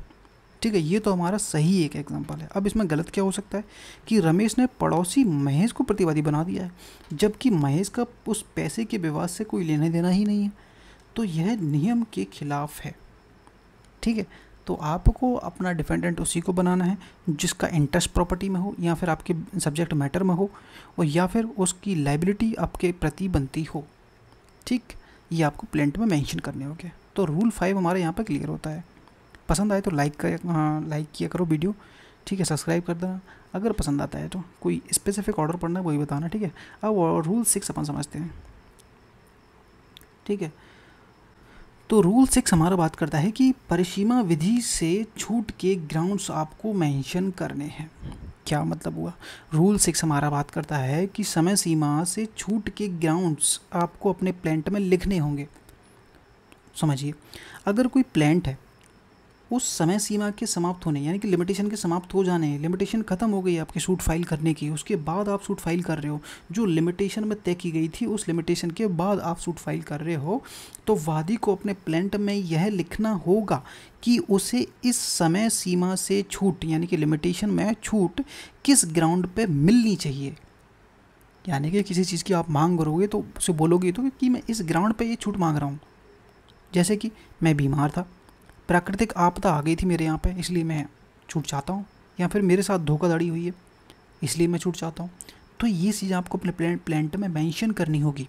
लेकिन यहाँ पर प्रोवाइजो है कि कोर्ट वादी को अनुमति दे सकती है कि वो ऐसा कोई नया ग्राउंड भी अपने पहले वाले प्लेंट में जो आपने ग्राउंड डाला था उसके अन्यथा जो डाला था वो तो ठीक है, लेकिन आप नया ग्राउंड भी आप बता सकते हो, बशर्ते जो आपका नया ग्राउंड है पुराने वाले ग्राउंड से विरोधाभासी ना हो, यानी कि इनकंसिस्टेंट ना हो, विपरीत ना हो। यहाँ पे आप कुछ और बोल रहे थे प्लेंट में, लेकिन अब जो नया पेश कर रहे हो उसमें आप कुछ और ही बोल रहे, तो ये दोनों आपस में भिड़े नहीं। तो इसका आपको खास ध्यान रखना है। ठीक है, नया ग्राउंड लिख सकते हो, यहाँ पर प्रोवाइजो क्लियर आपको अलाउ करता है। एग्जाम्पल हमारा समझो कि मान लीजिए किसी ज़मीन पर दावा करने की लिमिटेशन 3 साल है, आपको होश आ रहा है 4 साल बाद आप मुकदमा कर रहे हो, तो प्लेंट में लिखना होगा कि मैं गंभीर बीमारी के कारण से केस समय पर फाइल नहीं कर पाया था, और बाद में वादी को पता चलता है कि प्रतिवादी ने जो डिफेंडेंट है उसने धोखे से जानकारी छिपाई थी। अगर यह दोनों कारण एक दूसरे से विरोधाभासी नहीं है तो कोर्ट आपको दूसरा कारण आपका सुन सकती है और आपको अलाउ कर सकती है कि आपको डिले कंडाउन कर सकती है। तो ये रूल 6 हमारा सिर्फ इतना ही कहता है, बहुत ईजी था। फिर से समझ लीजिए कि रूल 6 हमारा क्या कहता है। रूल 6 हमारा क्लियरली सिर्फ यही कहता है कि जब भी कोई सिविल सूट फाइल किया जाएगा, अगर उसकी लिमिटेशन ख़त्म हो गई है, मान लीजिए लिमिटेशन 3 साल की थी, आप 4 साल बाद सूट फाइल कर रहे हो, जो कि लिमिटेशन में बताई गई थी, लिमिटेशन एक्ट में लिमिटेशन 3 साल थी, आप 4 साल बाद फाइल कर रहे हो, तो वादी जो प्लेंटिफ है उसको अपने प्लेंट में ये लिखना होगा, ग्राउंड्स लिखने होंगे कि आप किस ग्राउंड पे ये छूट मांग रहे हो, आपको हुआ क्या था, किस ग्राउंड पे मांग रहे हो। मैं बीमार था, मेरे गांव में प्राकृतिक आपदा आ गई थी, मेरे साथ धोखाधड़ी हुई थी, तो ये आपको सभी में चीज़ें मेंशन करनी होगी अपने प्लेंट में। लेकिन यहाँ पे प्रोवाइजो आपको अलाउ भी करता है। कोर्ट कहता है कि यदि वादी को अनुमति दे सकते हैं हम, कब दे सकते हैं, अगर वो कोई नया ग्राउंड लाता है और जो नया ग्राउंड है वो पुराने वाले ग्राउंड से जो आपने प्लेंट में लिखा था उस टाइम पे उसके इनकंसिस्टेंट नहीं होना चाहिए, उसके अगेंस्ट में विपरीत नहीं होना चाहिए। आप प्लेंट में कुछ और बोल रहे थे और आज जो आप दूसरा नया ग्राउंड ला रहे हो आप उसमें कुछ और बोल रहे हो और दोनों एक दूसरे के विपरीत हो रहे हैं। तो ऐसा आपको नहीं करना है, सिर्फ नया ग्राउंड आप ला सकते हो लेकिन पुराने वाले ग्राउंड्स के वो अगेंस्ट नहीं होना चाहिए। ठीक है। एग्जाम्पल तो हमारा वही है कि 3 साल की लिमिटेशन आपको थी, 4 साल बाद आपको होश आ रहा है, सूट फाइल कर रहे हो, लेकिन आप प्लेंट में एक कारण लिखते हो कि मेरे पास गंभीर बीमारी के कारण मैं सूट फाइल नहीं कर पाया था। तो ये चीज़ आपको मेंशन करनी होगी। रूल 6 सिर्फ इतना ही कहता है कि लिमिटेशन के बाद अगर तुम सूट फाइल करते हो तो आपको अपने ग्राउंड्स भी आपको क्लियरली मेंशन करने होंगे अपने सूट में, ठीक है। तो रूल 5 और रूल 6 हमारे यहाँ पे क्लियर होते हैं। कोई डाउट हो तो पूछ सकते हो। और रूल 7 हमारा बात करता है कि रिलीफ का स्पेसिफिकली लिखा जाना, यानी कि जो भी आप प्लांट तैयार करोगे उसमें आप जितने भी रिलीफ लिखोगे उन्हें स्पेसिफिकली लिखा जाना चाहिए। मतलब क्या है, मतलब हम इसको आगे समझेंगे, ठीक है। तो चलिए शुरू करते हैं। अब हर प्लांट में, जितने भी प्लांट आप रेडी करोगे, हर प्लांट में वादी को यह साफ साफ लिखना होगा कि वह कोर्ट से क्या रिलीफ चाहते हो। भाई जो प्लांट आप रेडी कर रहे हो उसमें क्लियरली ये मेंशन तो करोगे ना कि भाई आप कोर्ट से चाहते क्या हो।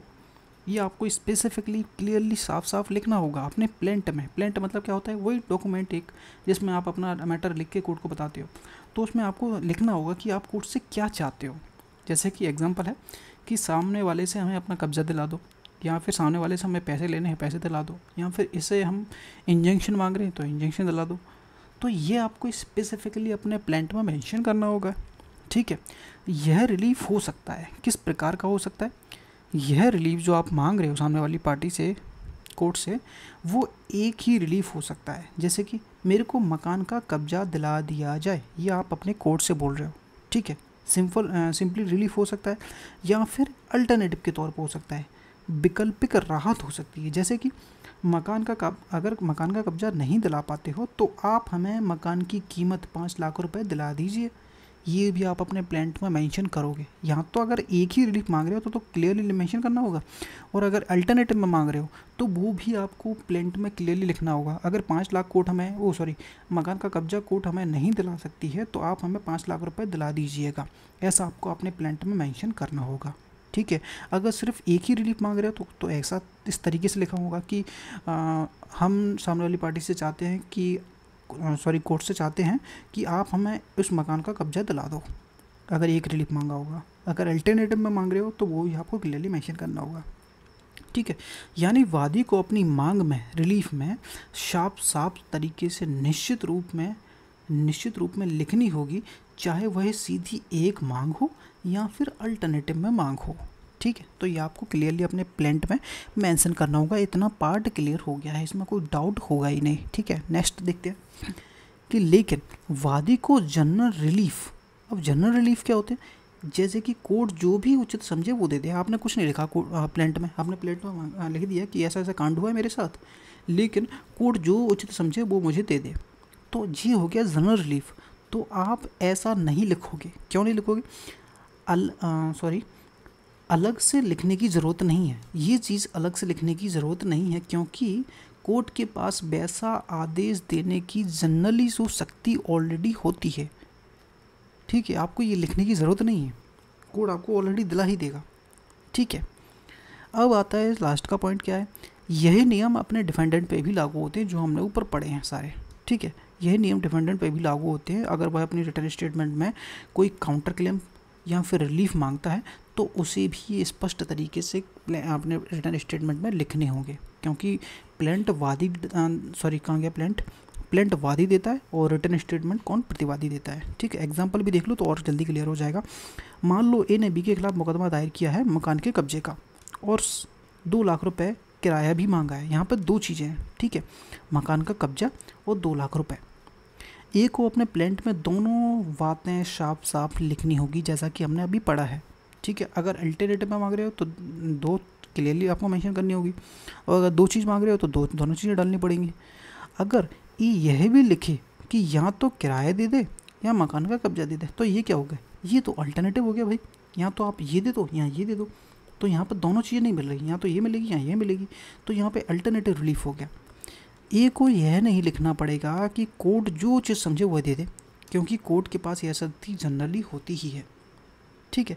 तो ये हमारा रूल 7 यहाँ पर क्लियर होता है। इसमें कोई डाउट हो तो आप कमेंट करके पूछ सकते हो, ठीक है। और वीडियो पसंद आए तो लाइक कर देना, सब्सक्राइब कर देना। कोई और स्पेसिफिक चीज़ पढ़नी हो आपको मेंशन कर देना कमेंट में, तो अपन वो भी पढ़ लेंगे, ठीक है। अब अपन चलते हैं रूल 8 में।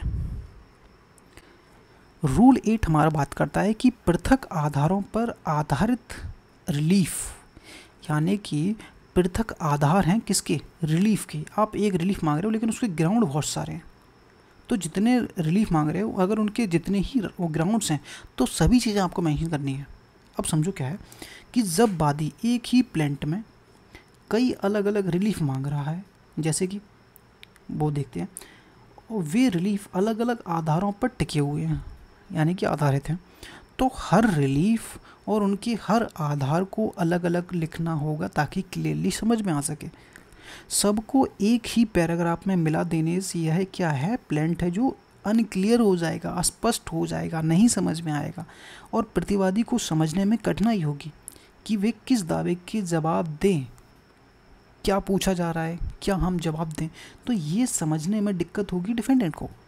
इसलिए क्लियरिटी के लिए आपको डिस्टिंक्ट क्लेम, अब ये डिस्टिंक्ट क्लेम क्या होते हैं ये मैंने यहाँ पे लिख दिया है ताकि आपको डाउट ना हो और आप अपने नोट डाउन कर सको, ठीक है। क्या है, डिस्टिंक्ट क्लेम होते हैं अलग अलग और एक स्वतंत्र दावे, ऐसे दावे जो अलग अलग हैं, समझिए, ऐसे दावे जो अलग अलग ग्राउंड्स और कॉज ऑफ एक्शन पर आधारित होते हैं। एग्जांपल से बिल्कुल क्लियर हो जाएगा। ये कहता है कि बी ने मेरा मकान कब्जा लिया है, आप मुझे कब्जा दिलाओ। बी ने किराया भी नहीं दिया है, आप 50,000 रुपये कब्जा भी दिलाओ। बी ने तोड़फोड़ की थी तो 20,000 रुपये उसका हर्जाना डैमेज भी दिलाओ। यहाँ पर 3 अलग अलग दावे हैं, पोजीशन हो गया, रेंट हो गया, डैमेज हो गया। हर क्लेम का अलग अलग आधार है, उन्हें रूल 8 के अनुसार अलग अलग लिखना ज़रूरी होगा। तो यही होता है एक डिस्टिंक्ट क्लेम, यानी कि अलग अलग दावे। तो इसलिए क्लियरिटी के लिए हर अलग अलग दावे और उसके अलग अलग कॉज ऑफ एक्शन अगर हैं तो उन्हें भी अलग अलग और साफ साफ लिखना होगा। अब इसका एग्जाम्पल पूरा सीधा सीधा मैंने बना दिया है तो ताकि कोई डाउट नहीं होगा। मान लीजिए ए ने बी के पर मुकदमा दायर किया, पहला रिलीफ मांगता है, ये कहता है कि बी ने मेरा मकान का कब्जा लिया है इसलिए मुझे मकान का कब्जा दिलाया जाए, ठीक है। और दूसरा रिलीफ है, ए ने बी से मुकदमा भी किराया भी नहीं दिया है इसलिए मुझे 2 लाख रुपए किराया भी दिया जाए। यह दोनों रिलीफ अलग अलग ग्राउंड, एक कब्जा और दूसरा किराया पर आधारित है, इसलिए ए को दोनों में प्लेंट में अलग अलग और स्पष्ट रूप से लिखना होगा, ठीक। अब इसका निष्कर्ष क्या निकलता है वो भी देख लेते हैं। वादी अगर अलग अलग कारणों पर रिलीफ मांगता है तो उन्हें प्लेंट में अलग अलग और स्पष्ट रूप से लिखना आवश्यक है ताकि कोर्ट प्रतिवादी दोनों को हर दावे का सटीक समझ में आ सके। यहाँ पे सिर्फ कोर्ट और प्रतिवादी, अब जो एक्चुअल जो कोर्ट उसमें दिया है वेरेक्ट में, ये है सिर्फ रूल, और मैंने आपको इतना बड़ा पढ़ाया है तो मैंने सिर्फ समझाने के लिए पढ़ाया भाई। है तो 2 लाइन लेकिन समझने को बैठोगे तो बिल्कुल नहीं क्लियर होगा, ठीक है। को तो कोई डाउट फ्यूचर में ना आए, मैं तो इसलिए पढ़ा रहा हूँ भाई। और पसंद आए तो लाइक करना, सब्सक्राइब करना, समझ में आ गया होगा। वैसे तो कुछ था नहीं इसमें, यानी कि जितने भी रिलीफ मांगोगे उतने ही उसके ग्राउंड्स आपको क्लियरली मेंशन करने होंगे ताकि हर एक आधार ग्राउंड रिलीफ और उसके आधार क्लियर समझ में आ सकें। 2 रिलीफ मांगे तो उस दोनों रिलीफों के क्या क्या आधार हैं वो भी आपको क्लियरली मेंशन करने होंगे ताकि कोर्ट को डिफेंडर दोनों को समझ में आ सके। तो हमारा रूल 7 और 8 क्लियर होते हैं। रूल 9 एक्चुअल में अपना क्या कहता है वो समझ लेते हैं। वाद पत्र का स्वीकार करने की प्रोसीजर, यहाँ पे प्रोसीजर की बात कर रहा है कि अगर वाद पत्र स्वीकार हो जाता है तो आपको क्या बातें ध्यान रखनी होगी। तो वो देखते हैं भाई बात स्वीकार होने पर क्या करना है। जब कोर्ट वाद पत्र प्लेंट को स्वीकार कर लेता है, एक्सेप्ट कर लेता है और प्रतिवादी को बुलाने के लिए समन जारी करने का आदेश दे देता है, प्लेंट आपका एक्सेप्ट हुआ और साथ ही जैसे ही एक्सेप्ट हो जाए उसके बाद क्या करना है, अगला प्रोसेस है कि डिफेंडेंट को बुलाने के लिए जो ऑर्डर जारी करेगा कोर्ट।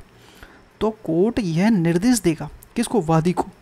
वादी को यह निर्देश देगा कि वह प्लेंट की उतनी कॉपी, कितनी कॉपी, प्लेंट की उतनी कॉपी एक सिंपल पेपर पर देनी होंगी जितने आपके प्रतिवादी हैं। अगर वादी एक है, उनके प्रतिवादी 4 प्रतिवादी मान लीजिए, तो आपको 4 कॉपी देनी है सभी को। अगर 4 प्रतिवादी आपके हैं, समझ में आया कि अगर 4 डिफेंडेंट हैं तो प्लेंट की 4 कॉपी देनी है, ठीक है। सिर्फ सिंपल पेपर में, यहाँ पर क्लियर लिखा है कि सिंपल पेपर में आपको फोटोकॉपी करा लीजिए, जो प्लेंट आप बना रहे हो उसका फोटोकॉपी कराइए और 4 कॉपी देनी है। अगर जितने डिफेंडेंट होंगे, 10 डिफेंडेंट होंगे तो 10 कॉपी देनी है, 5 डिफेंडेंट होंगे 5 कॉपी देनी है, 4 डिफेंडेंट होंगे तो 4 कॉपी देनी है। क्योंकि सभी को, हर डिफेंडेंट को आपको एक्चुअल में बताना होगा कि आपके अगेंस्ट में क्या सूट चला है भैया, जो वादी ने सूट फाइल किया उसमें मैटर क्या है, सभी को बताना होगा। और सभी को कैसे बताओगे? सभी को तभी पता चलेगा जब आप अपने प्लेंट की कॉपी हूबहू सभी को दोगे, तभी तो सभी को पता चलेगा कि एक्चुअल में आपके अगेंस्ट में सूट क्या बन रहा है। तो यहाँ पे क्लियरली बात की गई है कि वादी को उतनी कॉपी प्लेंट की सिंपल पेपर पर देनी होगी जितने की आपके डिफेंडेंट हैं, ठीक है। यह कॉपी वादी को 7 दिन के भीतर जमा करनी है। आपने प्लेंट आज जमा कर दिया, अब आपको जो कॉपी है 7 दिन के भीतर आपको जमा करनी है कोर्ट में, ठीक है। 7 दिन के अंदर, इतना ध्यान रखिएगा, सिर्फ 7 दिन की बात कर रहा है। जो एग्ज़ाम वगैरह हो सकता है उसमें पूछा जा सकता है कि डिफेंडेंट के लिए जो कॉपी जमा करनी होती है वो कितने दिन में जमा करनी होती है। यहाँ पर क्लियरली मेंशन किया है 7 दिन के अंदर, यानी कि 1 वीक, ठीक है, 1 हफ्ते के अंदर अंदर आपको ऐसी कॉपी जमा करनी होगी। साथ में कॉपी तो जमा करोगे ही, साथ में समन करने के लिए जो फीस है जो कोर्ट ने डिसाइड की होगी समन करने के लिए, वो फीस भी आपको जमा करनी होगी। इसमें इतना ध्यान रखिएगा कि कॉपी तो आप दोगे ही दोगे प्लेंट की, साथ में आपको फीस भी देनी है, ठीक है। तो ये आपको 7 दिन के अंदर अंदर करना है प्रोसेस। इतना सा हमारा रूल 9 था। अब अगर आपको इतना पूरी डिटेल्स नहीं पढ़नी है तो आप इतना पढ़ के निकल सकते हो जब आप रिवीजन करते हो। और मैं सजेस्ट करूँगा कि जब आप रिवीजन करो 1.5x पर रिवीजन करना तो जल्दी हो जाएगा। समझते हैं शॉर्ट्स क्या कहता है? शॉर्ट्स मतलब यह है कि पूरे का थोड़ा कम शब्दों में क्लियर हो जाएगा। जब कोई कोर्ट केस स्वीकार कर लेती है और प्रतिवादी को बुलाना होता है तो वादी को जिम्मेदारी होती है। तो वादी की जिम्मेदारी क्या होती है कि हर डिफेंडेंट के लिए एक कॉपी आपको बना के देनी होगी। सिंपल सी बात है। यह कॉपी आपको 7 दिन के अंदर कोर्ट में जमा करनी है, और भी वो सिंपल बात है। और समन भेजने के लिए आपको फीस भी देनी होगी, क्योंकि नेचुरली जब समन भेजा जाता है एक्चुअली में तो उसके साथ में जो फीस होती है वो प्लेंटिफ को ही देनी पड़ती है, ठीक है। तो ये एग्जाम बोलोगे ताकि अपना जो पूरा रूल है वो क्लियर हो जाएगा। मान लो वादी ने 3 प्रतिवादियों पर केस किया है तो वादी को 3 प्लेंट की कॉपी देनी होगी हर प्रतिवादी के लिए, और समन की फीस भी 7 दिन के भीतर कोर्ट में जमा करनी होगी ताकि सभी प्रतिवादियों को समन किया जा सके। ये हमारा रूल 9 था भाई। इसमें कोई डाउट है तो आप पूछ सकते हो। वीडियो पसंद आए तो कमेंट थोड़ा सा डाल दिया करिए कि अच्छा लगा है, बेकार लगा है, यहाँ पे कोई कमी है, यहाँ पे सुधारिए। तो ऐसे आप कमेंट कर सकते हो, लाइक आप कर सकते हो अगर आपको पसंद आया हो तो। अब चलते हैं अपन रूल 10 पे। रूल 9 हो गया होगा, इसमें कोई डाउट हो तो पूछ लेना। ये बैरेक्ट की लैंग्वेज है जो बैरेक्ट कह रहा है, और ये मैंने थोड़ा इसको सिंपल करके बस समझाया ताकि आपको जल्दी समझ में आ जाए। रूल 10 पे बात करते हैं। रूल 10 हमारा क्या कहता है कि वाद पत्र का लौटाया जाना है। भाई जो आपने प्लेंट दाखिल किया है कोर्ट में, कोर्ट उसको लौटा रहा है। अब क्यों लौटा रहा है वो देखते हैं भाई। अब यहाँ पर रूल 10A की बात कर रहा है, वो अपन अगली वीडियो में देखेंगे, क्योंकि 10A और 10B 2 रूल हैं, ठीक है। तो अगली वीडियो में देखेंगे। रूल 10 का सब रूल 1 हमारा कहता है कि रूल 10A के प्रावधानों के अधीन रहते हुए वादपत्र को किसी भी स्टेज पर, यानी कि स्टार्टिंग स्टेज हो गई एक, तो आपकी एक जो बीच का स्टेज होगा आपके चल रहा है, और एक हो गया फाइनल जब आपका डिक्री या जजमेंट ऑर्डर होने वाला होगा। तो ये तीनों स्टेजों पे, किसी भी स्टेज पे, यहाँ पे लिख रहा है किसी भी स्टेज पर, ठीक है, किसी भी स्टेज पर वापस दिया जा सकता है आपका प्लेंट आपको। क्यों? आगे देखेंगे। ताकि उसे उस न्यायालय में प्रस्तुत दिया जा सके जहाँ उसे वास्तव में दायर किया जाना चाहिए था। मतलब क्या समझ में आ रहा है? यहाँ पे समझ में आ रहा है कि भाई आपने किसी गलत न्यायालय में अपना प्लेंट दाखिल कर दिया है, इसलिए कोर्ट वापस कर रहा है। क्यों? ताकि आप एक्चुअल जो आपका कोर्ट है उसमें दायर कर सको, ठीक है। इतना तो समझ में आ गया होगा। अब इसका एक्सप्लेनेशन भी है। एक्सप्लेनेशन हमारा क्या कहता है वो भी समझिए। जो कन्फ्यूज़न है उसको दूर करने के लिए घोषित कर दिया गया है इस एक्सप्लेनेशन में कि अपील में या फिर रिवीजन में सुनवाई होने के दौरान न्यायालय, जो सुनवाई हो रही है अपील की या रिवीजन की, उसमें न्यायालय यदि वह बाद में पारित डिक्री, यानी कि जो आपके सूट में जो डिक्री पारित हुई है उसको रद्द कर देता है। कौन? कोर्ट उसको रद्द कर देता है अपील में या फिर रिवीजन में। किसको? आपके सूट को, आपके सूट को उसमें जो डिक्री है उसको रद्द कर देता है। तो जो प्लेंट है उसकी वापसी का आदेश भी कोर्ट यहाँ पे दे सकता है, ठीक है, ये यहाँ पे एक्सप्लेनेशन कह रहा है कि ये ज़रूरी नहीं है कि आपके जो जिसमें आपने कोड सूट फाइल किया था उसी कोड को वापस करने का अधिकार है। यहाँ पे अपील आर्ट कोड को भी है और रिवीजन कोड को भी यहाँ पावर है कि वो आपके प्लांट को वापस कर सकता है। इतना ध्यान रखिएगा, बस एक्सप्लेनेशन सिर्फ इतना कहता है।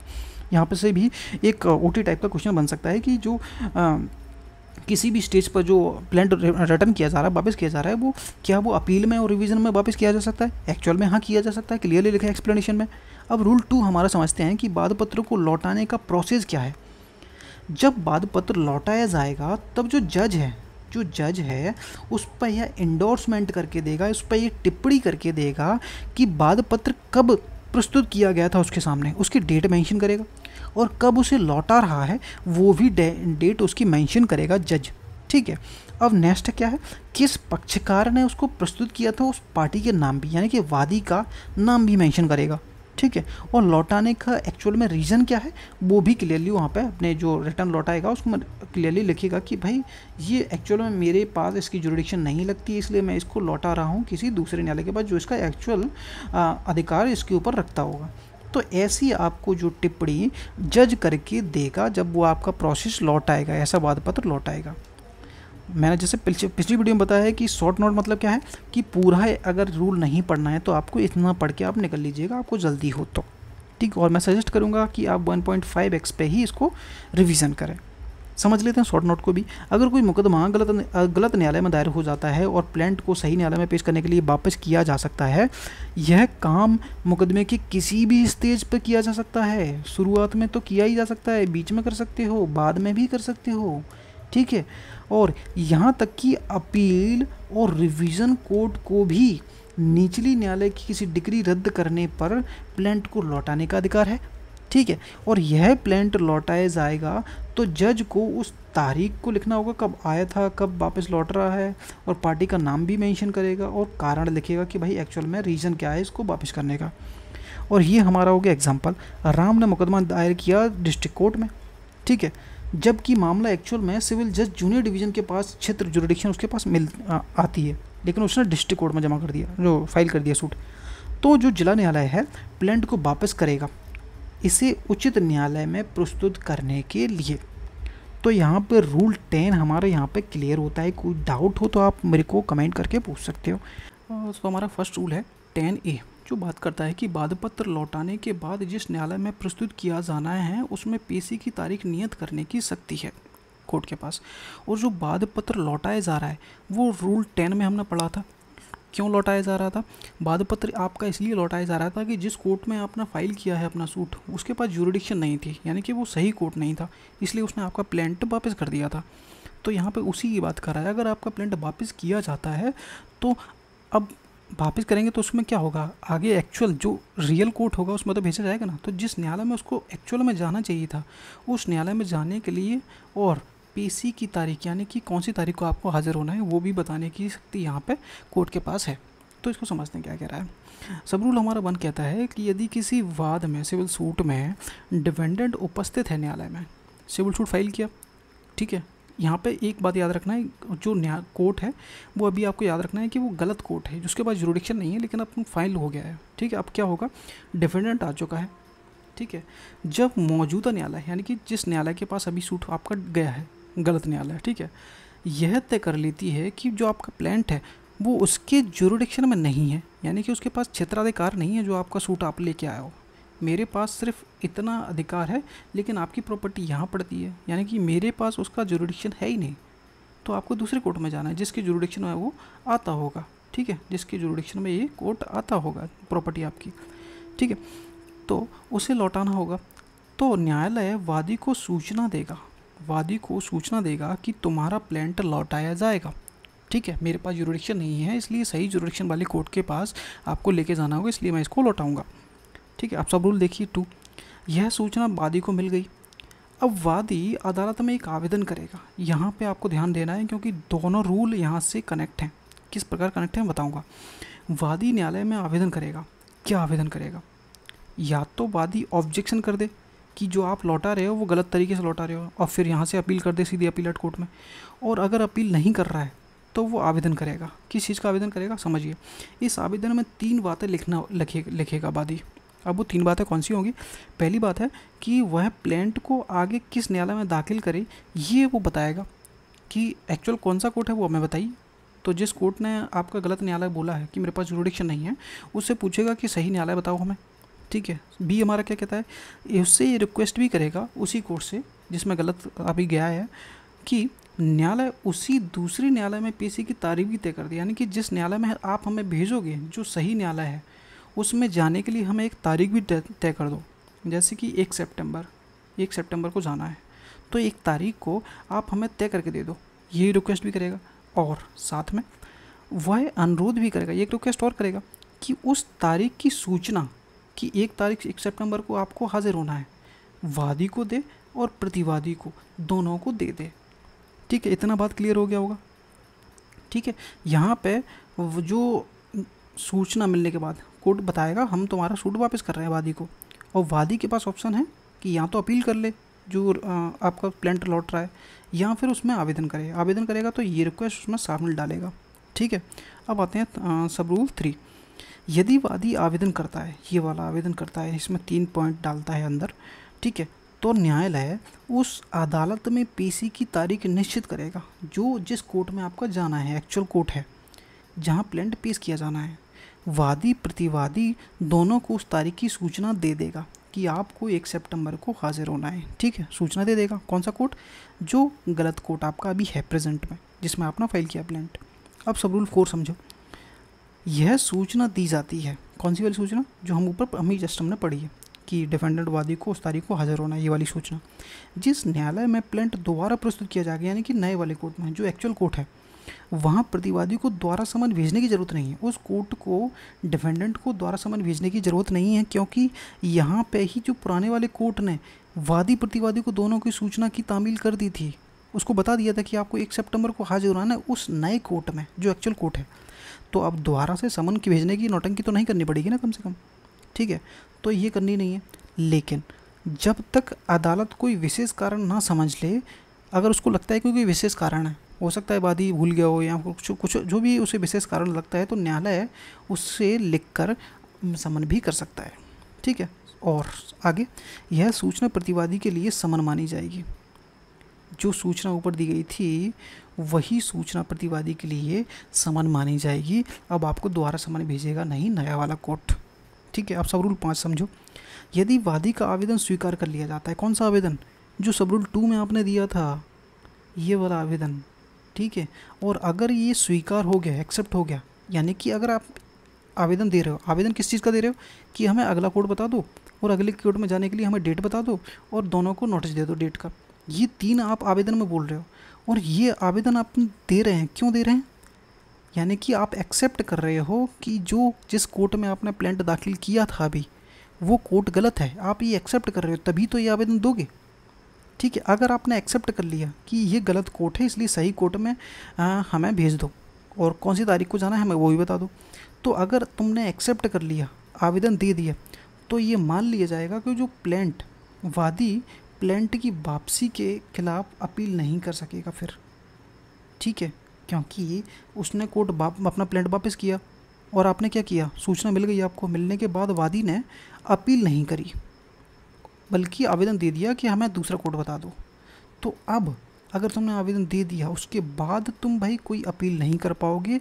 किस चीज़ के लिए? प्लेंट की वापसी के लिए। इतना याद रखना बस। ये हो गया रूल 10A। अब इसका एग्जाम्पल भी समझ लो ताकि जल्दी क्लियर हो जाएगा।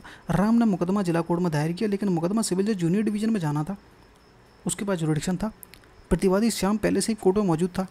जब जिला कोर्ट ने प्लेंट में लौटाया और वादी को सूचना देगा, वादी आवेदन करेगा, प्लेंट सिविल जज जूनियर डिवीजन में जाएगा और वादी अगली किस्त की तारीख भी मांगता है कि हमें अगली डेट भी दे दी जाए।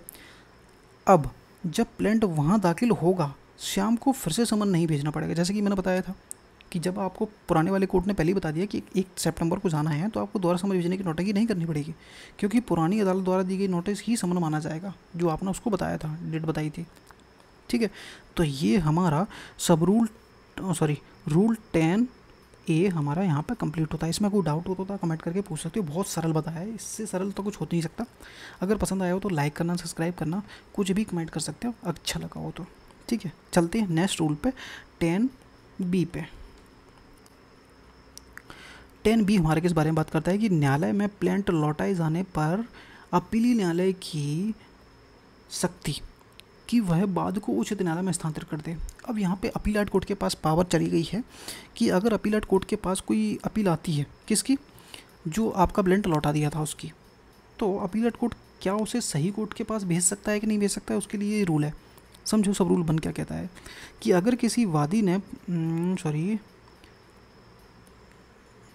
अगर किसी वादी ने प्लेंट की वापसी के आदेश के खिलाफ में अपील कर दी है, कौन सी अपील, ये वाली, जैसे ही सूचना मिली कि आपका कोर्ट गलत है और आपको सही कोर्ट में जाना है, ये आपको वादी को बताया गया था पुराने वाले कोर्ट ने, जिसमें गलत कोर्ट में आपका सूट फाइल हुआ था, वहाँ पे आवेदन करना था, वादी को आवेदन करना था या फिर उसकी अपील करनी थी। इसलिए मैंने बोला था पहले कि इसको ध्यान से रखिएगा याद, ठीक है।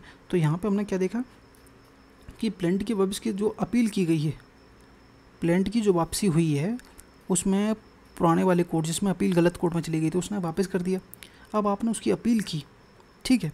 अब अपीली न्यायालय उस आदेश को कंफर्म कर देता है। क्या कंफर्म कर देता है कि जो निचले न्यायालय का जो प्लेंट लौटाने का आदेश है वो सही है। तो आप क्या कर सकते हैं भाई, अब तो आप कोई वही नहीं, मैटर नहीं होता यहाँ पे कि जब अपीलाट कोर्ट ने ही बोल दिया कि जो निचले कोर्ट ने आपसे बोला है कि ये एक्चुअल कोर्ट नहीं है, आपको जूनियर डिवीज़न के पास जाना है, सेकंड डिवीज़न उस जूनियर डिवीज़न के पास, ठीक है। आप अपन अपील में चले गए और अपील कोर्ट ने आपकी जो बाद पत्र रिटर्न की जो अपील की थी उसने भी, अपीलाट कोर्ट ने भी उसको सेटिस्फाई कर दिया कि जो जजमेंट दिया है वो एकदम से सही है, ऑर्डर दिया है वो सही है और आपको जूनियर डिवीज़न में ही जाना है, ठीक है। तो ये अपीलाट कोर्ट ने कंफर्म कर दिया। तो अपीली न्यायालय से वादी आवेदन कर सकता है। कौन सा आवेदन, वही आवेदन जो यहाँ पे आवेदन हम कर रहे थे, उसमें हम उस कोर्ट से आवेदन कर रहे थे जो हमें बता रहा था कि ये कोर्ट पर गलत है, आपको जूनियर डिवीज़न में जाना है। क्योंकि यहाँ पर क्या हो रहा है, यहाँ पर जो हमने सूट फाइल कर दिया है वो अपीलाट कोर्ट में गया है, फिलहाल अपील में गया है और अपीलाट कोर्ट से भी आवेदन वादी कर सकता है कि यह डायरेक्शन दे सकता है कि प्लेंट को उस न्यायालय में प्रस्तुत किया जाए जहाँ बाद मूल रूप से दायर किया जाना चाहिए था, यानी कि सेकंड डिवीज़न, ठीक है, जूनियर डिवीज़न, ठीक है, जूनियर डिवीज़न। तो उस न्यायालय में दाखिल भेजने का, ट्रांसफ़र करने के लिए ये आवेदन देगा। कौन देगा, वादी देगा। उसमें कौन सी चीज़ है, लेकिन वहाँ पे 3 पॉइंट लिख रहे थे, यहाँ पे भी देखो कौन से। एक तो कोर्ट पूछ रहा है कि कौन सा कोर्ट में जाना है, दूसरे में साथ ही उस न्यायालय में पक्षकारों की पेशी की तारीख भी पूछ रहा है, जैसे कि 1 सितंबर पूछा था और पहले बताया था। और यहाँ भी मान लीजिए 1 सितंबर बोल देता है कि 1 सितंबर को आपको हाजिर होना है उस जूनियर डिवीज़न में।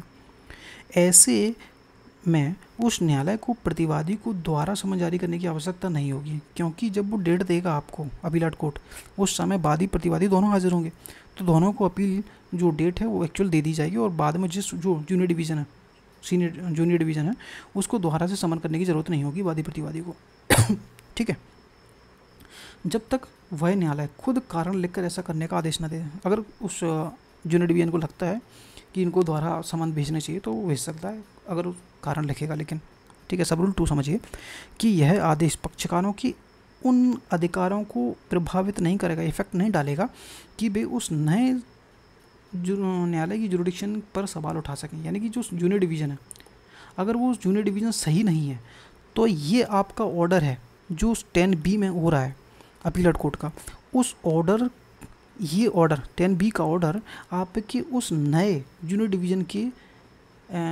डिवीज़न में जो क्वेश्चन उठा सकते थे कि ये कोर्ट सही नहीं है, वहाँ जो ऑब्जेक्शन आप कर सकते थे, उसे करने से ये ऑर्डर रोकता नहीं है, ये रूल नहीं रोकता है, ठीक है। यह आदेश पक्षकारों के उन अधिकारों को प्रभावित नहीं करेगा, इफेक्ट नहीं डालेगा कि वे उस नए न्यायालय की जिसमें आपका जाना है जुरिडिक्शन पर सवाल उठा सकें। सवाल आप एक्चुअल में उठा सकते हो, कोई प्रॉब्लम नहीं है, ठीक है। यहाँ पे ये ऑर्डर आपको रोकेगा नहीं।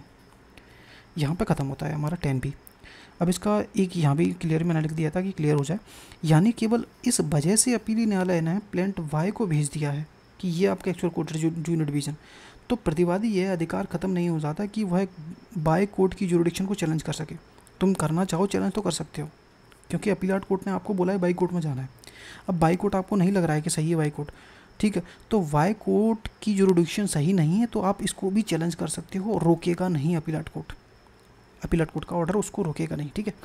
अब एक और शॉर्ट नोट, यानी कि पूरा जी आपने जो राम कथा पढ़ी है, अगर पल्ले नहीं पढ़ रही है तो यहाँ से थोड़ा इजी करके समझ लीजिएगा, और जब भी आप रिवीजन करो तो 1.5x में इसको रिवीजन करिए, जल्दी रिवीजन हो जाएगा। समझते हैं शॉर्ट नोट क्या कहता है। अगर प्लेंट गलत न्यायालय में दाखिल हो गया है और ट्रायल कोर्ट ने वापस कर दिया है, ठीक है, अपील करने पर अपील न्यायालय ने इस आदेश को सही मान लिया है, तो अपील न्यायालय के पास यह शक्ति होगी कि वादी को सही प्लेंट को सही अदालत में भेजने के लिए आवेदन ऑर्डर कर दे, उसमें एक डेट भी बता दे कि इस तारीख को आपको हाजिर होना है, ताकि दोबारा समन करने की प्रोसेस ना करनी पड़ेगी। लेकिन इसका मतलब यह नहीं कि नए न्यायालय की जुरिडिक्शन को चुनौती नहीं दी जा सकती। अगर कोई चुनौती देना चाहता है जो नए जुरिडिक्शन जूनियर डिवीजन वाले का, तो वो दे सकता है, कोई रोकता नहीं है। यहाँ पे हमारा एग्जांपल है, ठीक है। मान लो ए ने एक दीवानी सिविल कोर्ट एक्स में दायर किया, जबकि वाई कोर्ट के पास जुरिडिक्शन आना चाहिए था। यहाँ पे कोर्ट एक्स ने प्लेंट लौटा दिया, ए ने अपील की, लेकिन अपीली न्यायालय ने भी इसे प्लेंट को सेटिस्फाई कर दिया, सही है। अब ए चाहे तो अपीली न्यायालय से कह सकता है कि वह प्लेंट को सीधे बाय कोर्ट को भेज दिया जाए, और वहाँ की तारीख भी मैं बता दूँ कि हमें किस तारीख को जाना है, जैसे कि 1 सितंबर को, ठीक है। ऐसा करने में जो वाई कोर्ट को दोबारा समन भेजने की जरूरत नहीं होगी, यानी कि जो जूनियर डिवीजन होगा उसको दोबारा वादी और प्रतिवादी को समन भेजने की जरूरत नहीं होगी। तो यहाँ हमारा टर्न बी भी यहाँ पे क्लियर होता है। इसमें कोई डाउट हो तो पूछ लेना, वैसे तो नहीं होगा, बहुत ईजी समझा दिया है। रूल 11 हमारा क्या बात करता है? रूल 11 क्लियरली सीधा सीधा ये कहता है कि प्लेंट कब अस्वीकार कर दिया जाएगा, यानी कि प्लेंट को कब रिजेक्ट कर दिया जाएगा। समझिए ध्यान से कि जब भी आप सिविल सूट फाइल करोगे तो जो प्लेंट होता है वो आपका प्लेंट है कब रिजेक्ट कर देगा कोर्ट, किन ग्राउंड पर रिजेक्ट होगा, उन ग्राउंड को आज हम समझने वाले हैं। तो समझिए क्या है कि बाद पत्र को, यानी कि प्लेंट को निम्न ग्राउंड पे ही अस्वीकार रिजेक्ट किया जाएगा। यहाँ पे मैं सेल बी लिख लिया है, मैं ज़्यादातर क्या है जो कंपलसरी होता है करने के लिए वो मैं लिख लेता हूँ क्योंकि मेरे को ईजी लगता है, ठीक है। तो सेल यूज़ हुआ है यानी कि कंपलसरी है, वो आपका रिजेक्ट ही हो जाएगा। समझिए फर्स्ट क्लॉज फर्स्ट सब रूल हमारा क्या बात करता है कि जब प्लेंट कोई कॉज ऑफ एक्शन यानी कि वाद का आधार प्रकट नहीं करता, यानी कि आपने कोई प्लेंट फाइल किया सिविल सूट का और उसमें कॉज ऑफ एक्शन नहीं निकल रहा है, यानी कि सिविल सूट में आपने फाइल तो कर दिया लेकिन उसमें पता ही नहीं चल रहा कि भाई कॉज ऑफ एक्शन कब प्रकट हुआ, कब निकला, तो ये क्लियर नहीं है। तो उस केसेस में जो कोर्ट है आपका सिविल सूट उठा के रिजेक्ट कर देगा, ठीक है। तो फर्स्ट ग्राउंड ये हो गया कि आपका कॉज ऑफ एक्शन क्लियर नहीं हो रहा है प्लेंट से, तो आपका रिजेक्ट हो जाएगा प्लेंट। सेकंड हमारा समझिए सब रूल बी हमारा कहता है कि जब मांगी गई राहत यानी कि जो रिलीफ आपने मांगा है उसका मूल्यांकन आपने कम किया है, यानी कि अंडर वैल्यू रिलीफ है, और न्यायालय द्वारा वादी को निश्चित समय भी दिया गया है कि उसको आप सही कर लो, फिर भी आप उसको सही नहीं करते हो, तो उस केसेस में जो आपका प्लेंट है वो कोर्ट क्या है उसको रिजेक्ट कर देगा। पहले कोर्ट ने आपको क्लियरली बताया कि ये अंडर वैल्यूड है, ठीक है। उसके बाद आपको टाइम दिया कि 15 दिन दिया मान लीजिए या फिर 20 दिन दिया, उसके बाद भी आपने उसका रिप्लाई फाइल नहीं किया सही ठीक करके, तो उसके बाद आपका जो प्लेंट है वो रिजेक्ट कर देगा कोर्ट। सब रूल 3 समझिए सी कि जब मांगा गया रिलीफ तो ठीक है लेकिन प्लेंट अपर्याप्त स्टाम्प है, यानी कि जो स्टाम्प फीस है वो अपर्याप्त है, जो उचित होनी चाहिए वो नहीं लगाई है आपने फीस, ठीक है। और न्यायालय द्वारा निश्चित समय में, मान लीजिए फीस पर्याप्त नहीं थी, कोर्ट ने बोला है कि आपको 20 दिन में दे रहा हूँ, इसको ठीक करके वापस लाइए, और आप 20 दिन में भी निश्चित समय में भी पर्याप्त स्टाम्प पेपर लगाने को कहे जाने पर भी वादी ऐसा नहीं करता है, तो उस केसेस में आपका जो प्लेंट है वो कोर्ट उठा के रिजेक्ट कर देगा। तो ये सब रूल सी भी समझ में आ गया होगा। सब रूल डी समझिए कि जब प्लेंट लिखे गए तथ्यों यानी कि जो फैक्ट लिखे हैं प्लेंट में, ठीक है, उससे ये प्रतीत हो रहा है कि जो आपका वाद है सिविल सूट है वो कानून के द्वारा बार है, यानी कि बार्ड कर दिया गया है, यानी कि रोक दिया गया है। कब रोक दिया जाता है? ज़्यादातर मैंने एग्जांपल के लिए डाला है कि उसकी 3 साल की लिमिट थी, आप आ रहे हो 4 साल में कोर्ट सूट फाइल करने, तो यहाँ पे क्या है ये बार्ड है कानून के द्वारा कि 3 साल का लिमिटेशन है, तो आप 4 साल बाद नहीं आ सकते सूट फाइल करने, आपको 3 साल के अंदर अंदर ही सूट फाइल करना होगा। तो उस केसेस में जो आपका सिविल सूट है वो कोर्ट रूल 11 के सब रूल डी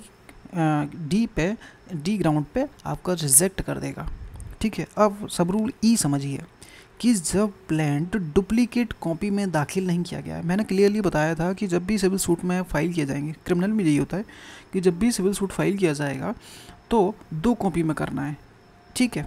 एक कोर्ट के पास रहेगा और दूसरा जाएगा डिफेंडेंट के पास। तो यहाँ पर 2 कॉपी में आपको जमा करना था लेकिन आपने नहीं किया है, तो उस केसेस में जो आपका प्लेंट है वो रिजेक्ट कर देगा ई वाले ग्राउंड पे। अब आपका एफ समझिए, जब वादी रूल 9 याद करिए, नहीं याद है तो पिछला वीडियो जाके देखिए, ठीक है। रूल 9 यानी कि समन जारी करने की प्रक्रिया के प्रावधानों का पालन नहीं करता है, यानी कि 2 कॉपी में देना था, 2 कॉपी में आपने नहीं दिया है, मान लीजिए दे दिया, फिर आपने समन के लिए जो फ़ीस जमा करनी थी वो आपने फ़ीस जमा नहीं करी है पर्याप्त, तो उस केसेस में 9 का जो आपने पालन नहीं किया है तो एफ ग्राउंड पे आपका सूट रिजेक्ट कर देगा कोर्ट। लेकिन प्रोवाइज़ो यहाँ पर दिया है, बिल्कुल ध्यान से समझिएगा। प्रोवाइज़ो हमारा कहता है कि यदि न्यायालय ने वादी को मूल्यांकन सुधारने के लिए और जो कोर्ट फीस स्टाम्प फीस लगाने के लिए टाइम दिया, ठीक है, तो समय सामान्यतः बढ़ाया नहीं जाएगा। मान लीजिए 20 दिन का समय दिया गया था, तो जनरली क्या है, जो 20 दिन का टाइम है वो बढ़ाया नहीं जाएगा, ठीक है, जनरली। लेकिन यदि न्यायालय सेटिस्फाई हो जाए कि वादी किसी असाधारण एक्सेप्शनल केसेस कॉज के कारण समय पर कार्य नहीं कर सका है, कोई असाधारण कारण था कि इस कारण से नहीं कर पाया, और समय ना बढ़ाने से गंभीर वादी को खतरा हो सकता है, गंभीर नुकसान हो सकता है, डैमेज हो सकता है वादी को, प्लेंटिफ को, तब न्यायालय वो समय बढ़ा सकता है। ये प्रोवाइजो थोड़ा ध्यान से पढ़िएगा। लेकिन तो वैसे तो ध्यान रखने के लिए तो पूरा रूल ही बहुत ज़्यादा इंपॉर्टेंट है आपके एग्जाम पर्पज़ से, ठीक है, क्योंकि ये मैंने लिख दिया पूरा शॉर्ट। अगर आपको पूरा नहीं पढ़ना तो आप इसको पढ़ के निकल सकते हो जब रिवीजन करो तो, ठीक है। और मैं सजेस्ट करूँगा जब भी रिवीजन करोगे तो मेरी वीडियो का 1.5x पे इसको रिवीजन करिएगा जब भी, जितनी भी वीडियो आप देखते हो तो।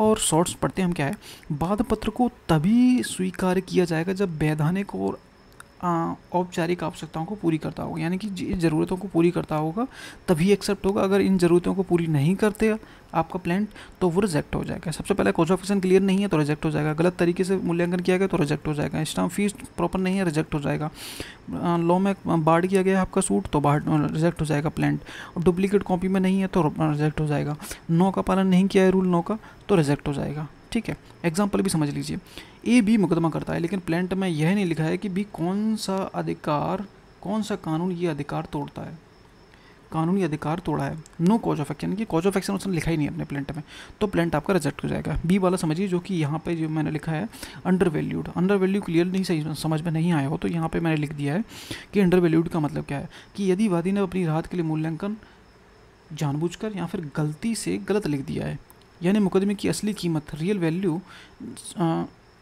से ज़्यादा है, यानी कि आपने रियल वैल्यू बताई है 1 लाख की लेकिन आपकी जो प्रॉपर्टी है केस की वो 10 लाख रुपए की है, तो उस केसेस में आपने क्या है कम बताया, तो इसको अंडर वैल्यू कहेंगे। अब इसमें मैंने एग्जांपल भी है तो उससे आपका क्लियर हो जाएगा डाउट, तो चिंता मत करो। ए ने बी के ऊपर 10 लाख रुपये प्रॉपर्टी के लिए दावा किया लेकिन 1 लाख का कोर्ट फीस लगाया है, यानी कि 1 लाख के ऊपर आपने कोर्ट फीस लगाया है, लेकिन तो क्या हुआ, ये अंडर वैल्यूड हुआ, और सुधारने से मना भी कर दिया। मना नहीं किया तो आपको टाइम दिया था 20 तारीख का, लेकिन 20 दिन के अंदर अंदर आपने नहीं कर पाया, उसको नहीं सुधार पाए, तो उस केसेस में जो आपका प्लांटर रिजेक्ट कर देगा कोर्ट।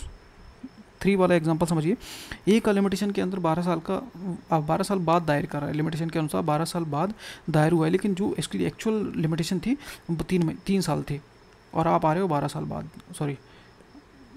बाद, तो आपका जो लिमिटेशन के अकॉर्डिंग बाहर है आपका सूट, तो आप वो सीधे रिजेक्ट कर दिया जाएगा। तो ये हमारा रूल 11 हमारा कंप्लीट होता है। इसमें कोई डाउट होता तो पूछ सकते हो, वीडियो पसंद आए तो लाइक कर सकते हो, सब्सक्राइब कर सकते हो, और कोई कन्फ्यूज़न होती तो पूछ लिया करो, ठीक है। वैसे तो मैंने बहुत ईजी कर देता हूँ तो कैसे डाउट आएगा ही नहीं। अब नेक्स्ट रूल पे बात करते हैं, रूल 12 पे। रूल 12 हमारा क्या बात करता है कि वादपत्र को नामंजूर किए जाने पर प्रक्रिया क्या होगी, यानी कि वादपत्र आपका जो प्लांट है वो रिजेक्ट हो रहा है तो उसमें अब क्या करना है, उसके आगे की प्रोसेस तो बताओ मैं। रूल 12 हमारा बात करता है कि वादपत्र अस्वीकार की जाने की स्थिति में प्रोसेस क्या होगी। जब न्यायालय किसी प्लेंट को अस्वीकार कर देता है, जो मैंने यहाँ पे धारा लिख दी है, इसको रूल 11 कर लीजिएगा, ठीक है। रूल 11 में रिजेक्ट कर देता है आपका प्लेंट, तो न्यायाधीश को इसके लिए एक औपचारिक आदेश फॉर्मल ऑर्डर करना होगा, जिसमें उसको क्या लिखना होगा, उसमें स्पष्ट ही लिखना होगा कि आपका जो प्लेंट है क्यों रिजेक्ट कर रहा है। कभी भी कोई भी काम करता है कोर्ट तो उसके पीछे रीज़न ज़रूर लिखता है, क्योंकि जब अपील होती है तो अपीलाट कोर्ट को तो आपको पता होना चाहिए ना क्या ये कांड जो हुआ है वो किस रीज़न से हुआ है, तो उस रीज़न को क्लियरली समझ सके, इसलिए ये हर कारण लिखे जाते हैं। कुछ भी तुम स्टेप लोगे लॉ में तो उसका कारण जज लिखता है हमेशा। तो यहाँ भी क्लियरली वही बात कर रहा है कि जब भी प्लांट आपका रिजेक्ट किया जाएगा तो उसके पीछे आपको रीज़न लिखना होगा क्यों रिजेक्ट कर रहे हो, ठीक है, और उसके पीछे रीज़न क्या था, क्या रीज़न था। एग्जाम्पल मैंने क्लियर बना दिया ताकि समझ में आ जाएगा। मान लीजिए किसी वादी की कॉज ऑफ एक्शन नहीं है, वादी ने प्लांट दाखिल किया लेकिन उसमें कॉज ऑफ एक्शन नहीं है, प्लांट दाखिल किया, न्यायालय इसे रिजेक्ट करता है, तो आदेश में उसे क्लियरली लिखना होगा, क्या लिखना होगा कि वादी का जो प्लांट है ऑर्डर 7 के रूल 11 के सब रूल ए में सीपीसी के अंतर्गत इस कारण से रिजेक्ट किया जाता है कि इसमें कोई भी कॉज ऑफ एक्शन नहीं दर्शाया गया है प्लांट में, इसलिए मैं इसको रिजेक्ट कर रहा हूँ।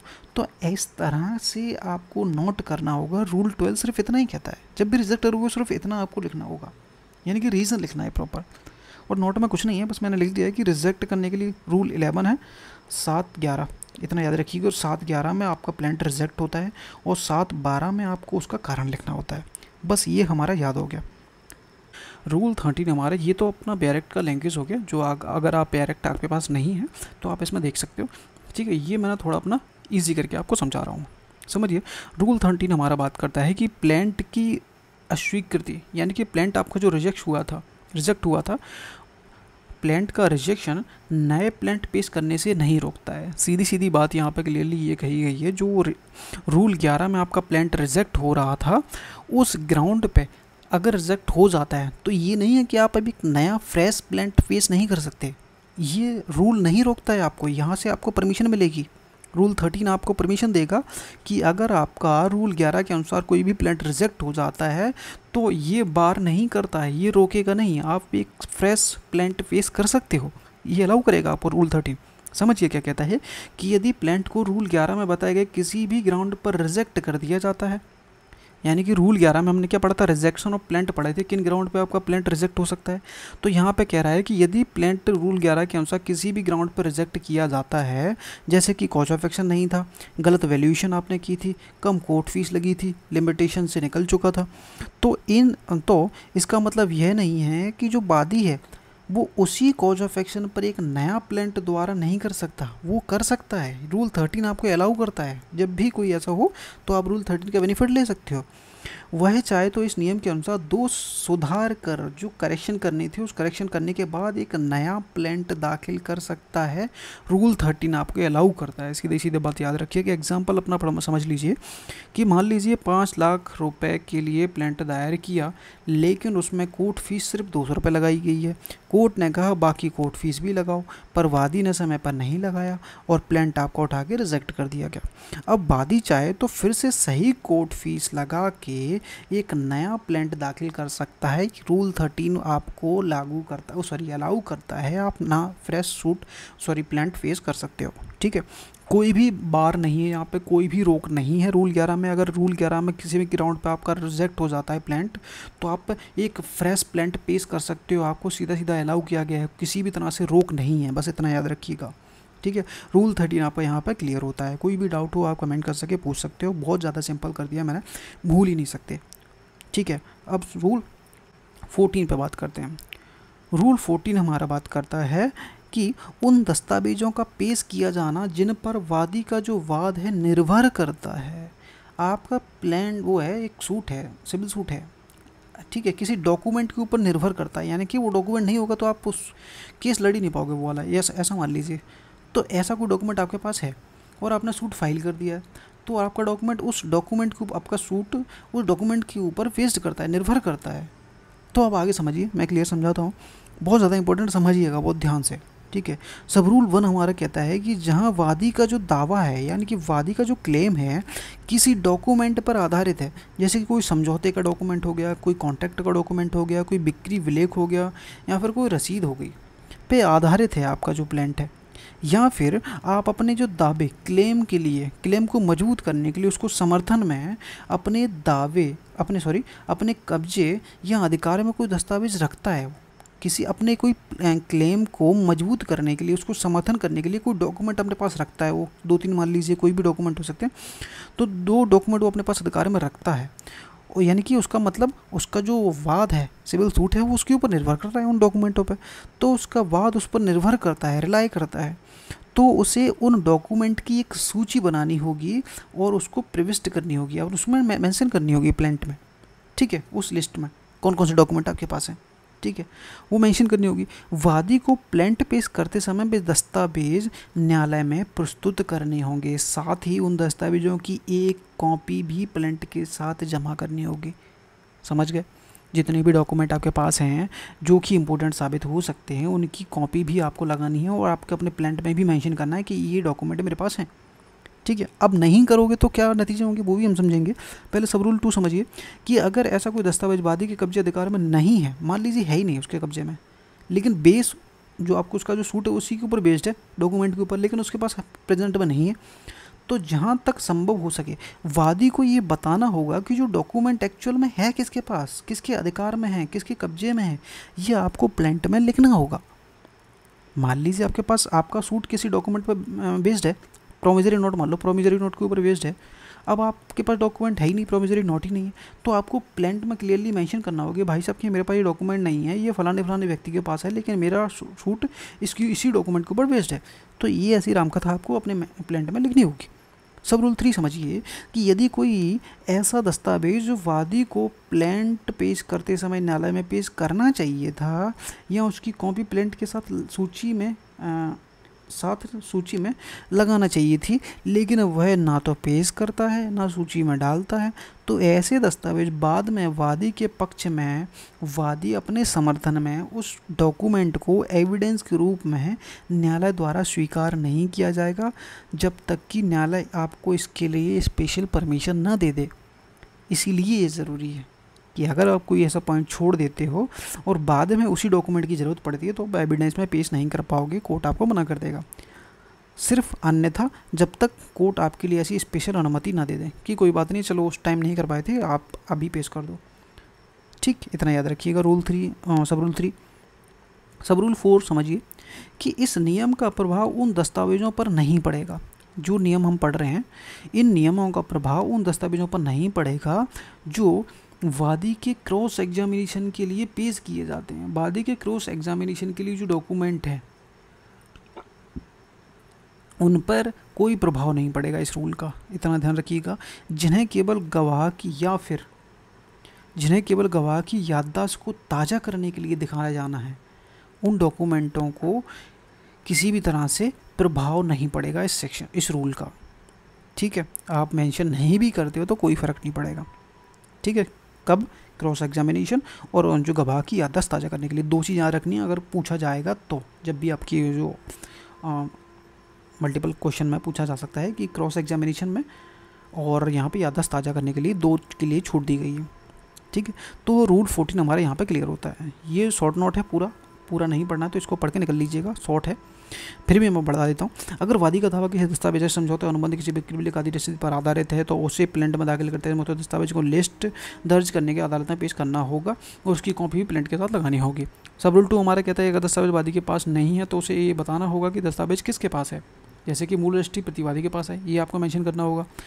सब रूल 3 हमारे कहता है कि यदि वादी प्लेंट के साथ दस्तावेज पेश नहीं करता है या सूची में दर्ज नहीं करता है तो बाद में वह दस्तावेज वादी के सबूत के रूप में मान्य नहीं होगा जब तक स्पेशल अनुमति आपको न दे दे कोर्ट, ठीक है। सब रूल 4 समझिए, यह नियम केवल उन दस्तावेजों पर लागू होता है जिन पर वादी के दावा आधारित हैं, लेकिन क्रॉस एग्जामिनेशन के दौरान जो भी डॉक्यूमेंट दिए जाएंगे या फिर गवाह की याददाश्त को ताज़ा करने के लिए दिखाए गए दस्तावेजों पर ये नियम लागू नहीं होगा। उसको आप नहीं भी लिखोगे तो कोई प्रॉब्लम नहीं है, क्योंकि क्रॉस एग्जामिनेशन में क्या क्रॉस किया जाना है वो तो क्लियरली पता चल जाएगा ना भाई, डॉक्यूमेंट कौन से हैं आपके पास, या फिर याददाश्त ताज़ा कराने के लिए भी, तब भी आपको ऐसी चीज़ें मेंशन नहीं करनी है, कोई उस पर ये नियम लागू नहीं होगा।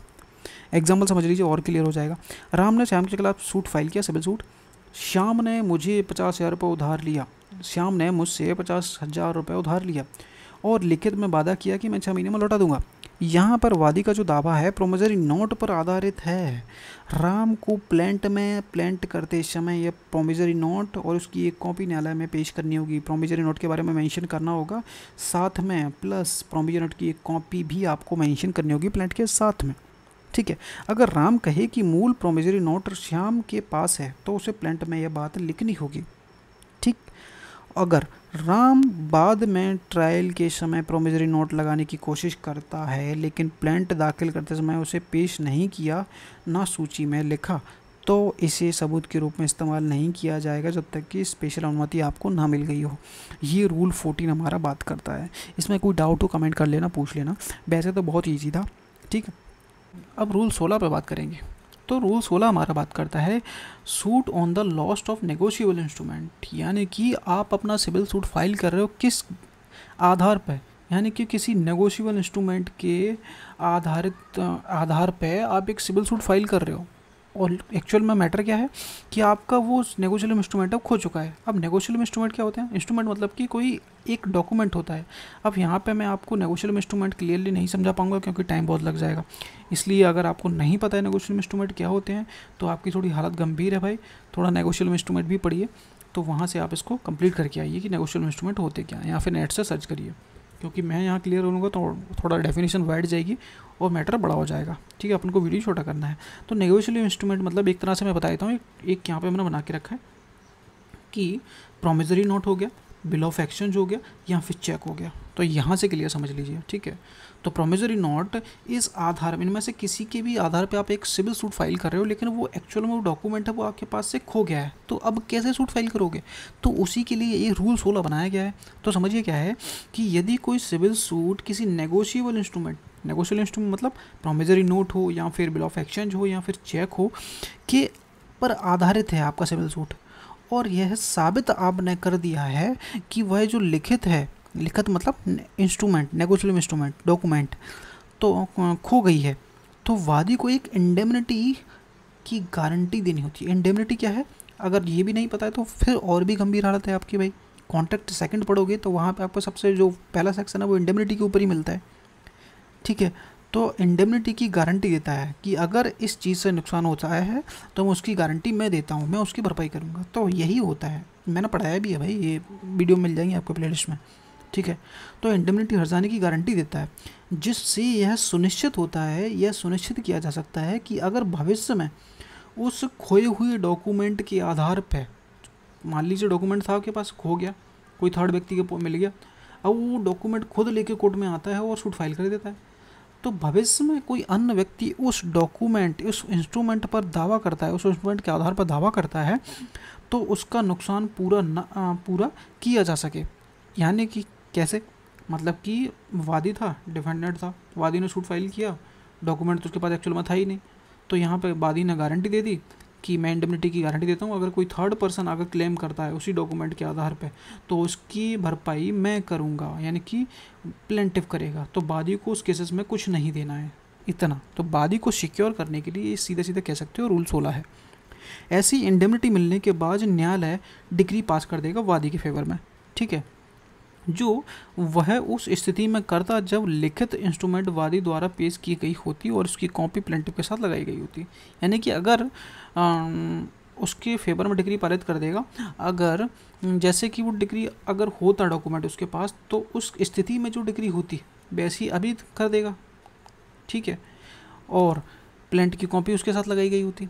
तो सीधा सीधा सिंपल सा मतलब ये समझ लो कि प्लेंटिफ का जो सूट है किसी डॉक्यूमेंट के आधार पर बेस्ड है, यानी कि promissory note, bill of exchange और चेक के ऊपर बेस्ड है, लेकिन वो डॉक्यूमेंट उसके पास खो गए, लेकिन वो साबित कर देता है कोर्ट में कि वो खो चुका है एक्चुअल में।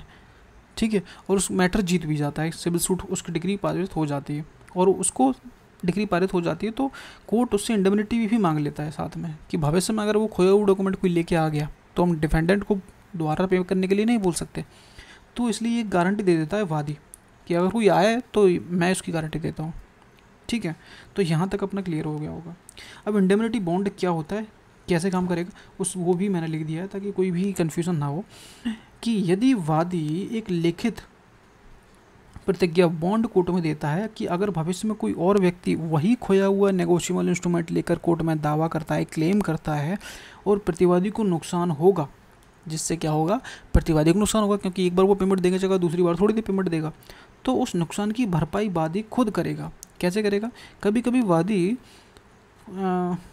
वादी से श्योरिटी जमानतदार की मांग भी कोर्ट कर सकता है ताकि इंडेमनिटी की गारंटी को मजबूत किया जा सके। अब यहाँ पे भरपाई कैसे की जाएगी? वही बॉन्ड देके, कौन सा? इंडेमनिटी बॉन्ड देके। कौन देगा? वादी देगा। ठीक है, तो यहाँ तक जो क्वेश्चन प्री में बन सकते हैं उतना ध्यान रखिएगा कि नेगोशिएबल इंस्ट्रूमेंट की बात की गई है। ठीक है, और इंडेमनिटी गारंटी कौन दे रहा है? इंडेमनिटी गारंटी प्लेंटिफ दे रहा है। किसको दे रहा है? डिफेंडेंट के लिए दे रहा है, ताकि अगर थर्ड पर्सन फ्यूचर में अगर कोई क्लेम करता है उस खोए हुए नेगोशिएबल इंस्ट्रूमेंट के आधार पे, तो आपको उसका दोबारा पेमेंट नहीं करना पड़ेगा। अब इसके शॉर्ट नोट भी समझ लीजिए, बहुत जल्दी क्लियर हो जाएगा। मान लीजिए किसी व्यक्ति ने किसी प्रोमिसरी नोट यानी कि सूद का कागज़ या फिर चेक, अब वह व्यक्ति उसके आधार पर मुकदमा दायर करना चाहता है, लेकिन वह असली जो डॉक्यूमेंट असली है वो खो चुका है। अब जनरली क्या होगा कि मुकदमा दायर करते समय मूल negotiable instrument original document court में पेश करना ज़रूरी होता है, लेकिन 16 रूल यह सुविधा आपको दे देता है कि अगर असली लिखत खो गई है, लिखत मतलब होता है इंस्ट्रूमेंट, खो गई है और वादी उसकी पुष्टि कर देता है, सेटिस्फाई कर देता है वादी कोर्ट को, कैसे? प्रमाणित कर देता है वाकई में वो खो गई है, साबित कर देता है किसी भी तरह से डॉक्यूमेंट से, जैसे कि उसके पास एविडेंस हो, साबित कर देता है, तो वादी को कोर्ट में एक इंडेमनिटी बॉन्ड देना होता है। अब वो मैं समझा चुका हूँ क्या होता है इंडेमनिटी बॉन्ड।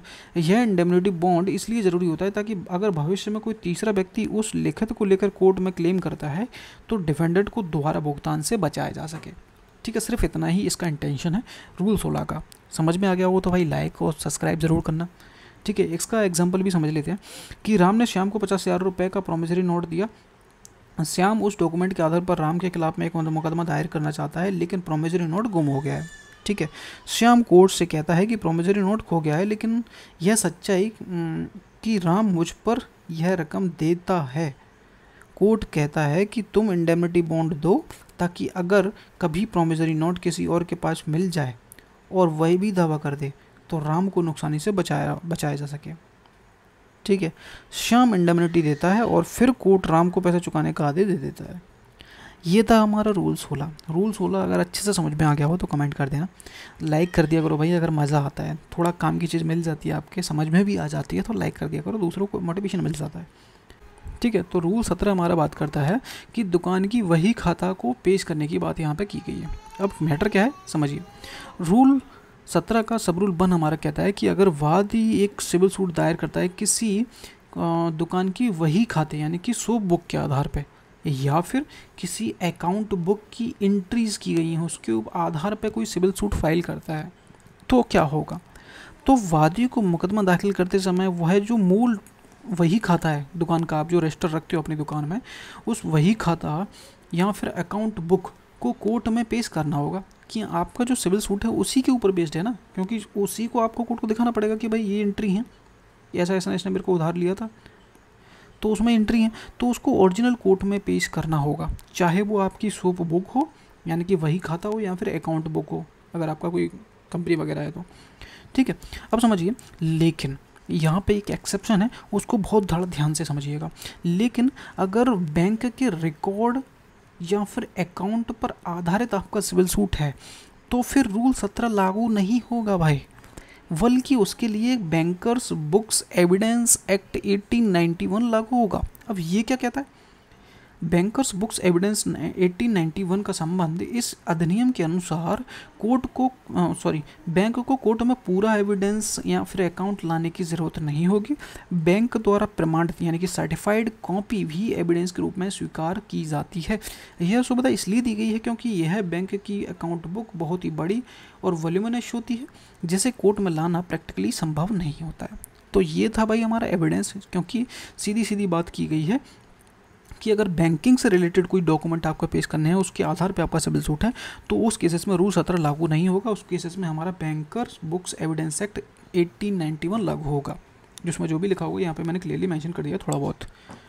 अब सब रूल 2 पे बात करते हैं। सब रूल 2 हमारा बात करता है साथ ही उस एंट्री की कॉपी भी देनी होगी, यानी कि जो बही खाता है उसमें जो एंट्री की उसकी कॉपी भी आपको कोर्ट में दावा जिसके आधार पर आप दावा कर रहे हो उसकी एक कॉपी भी कोर्ट में देनी होगी।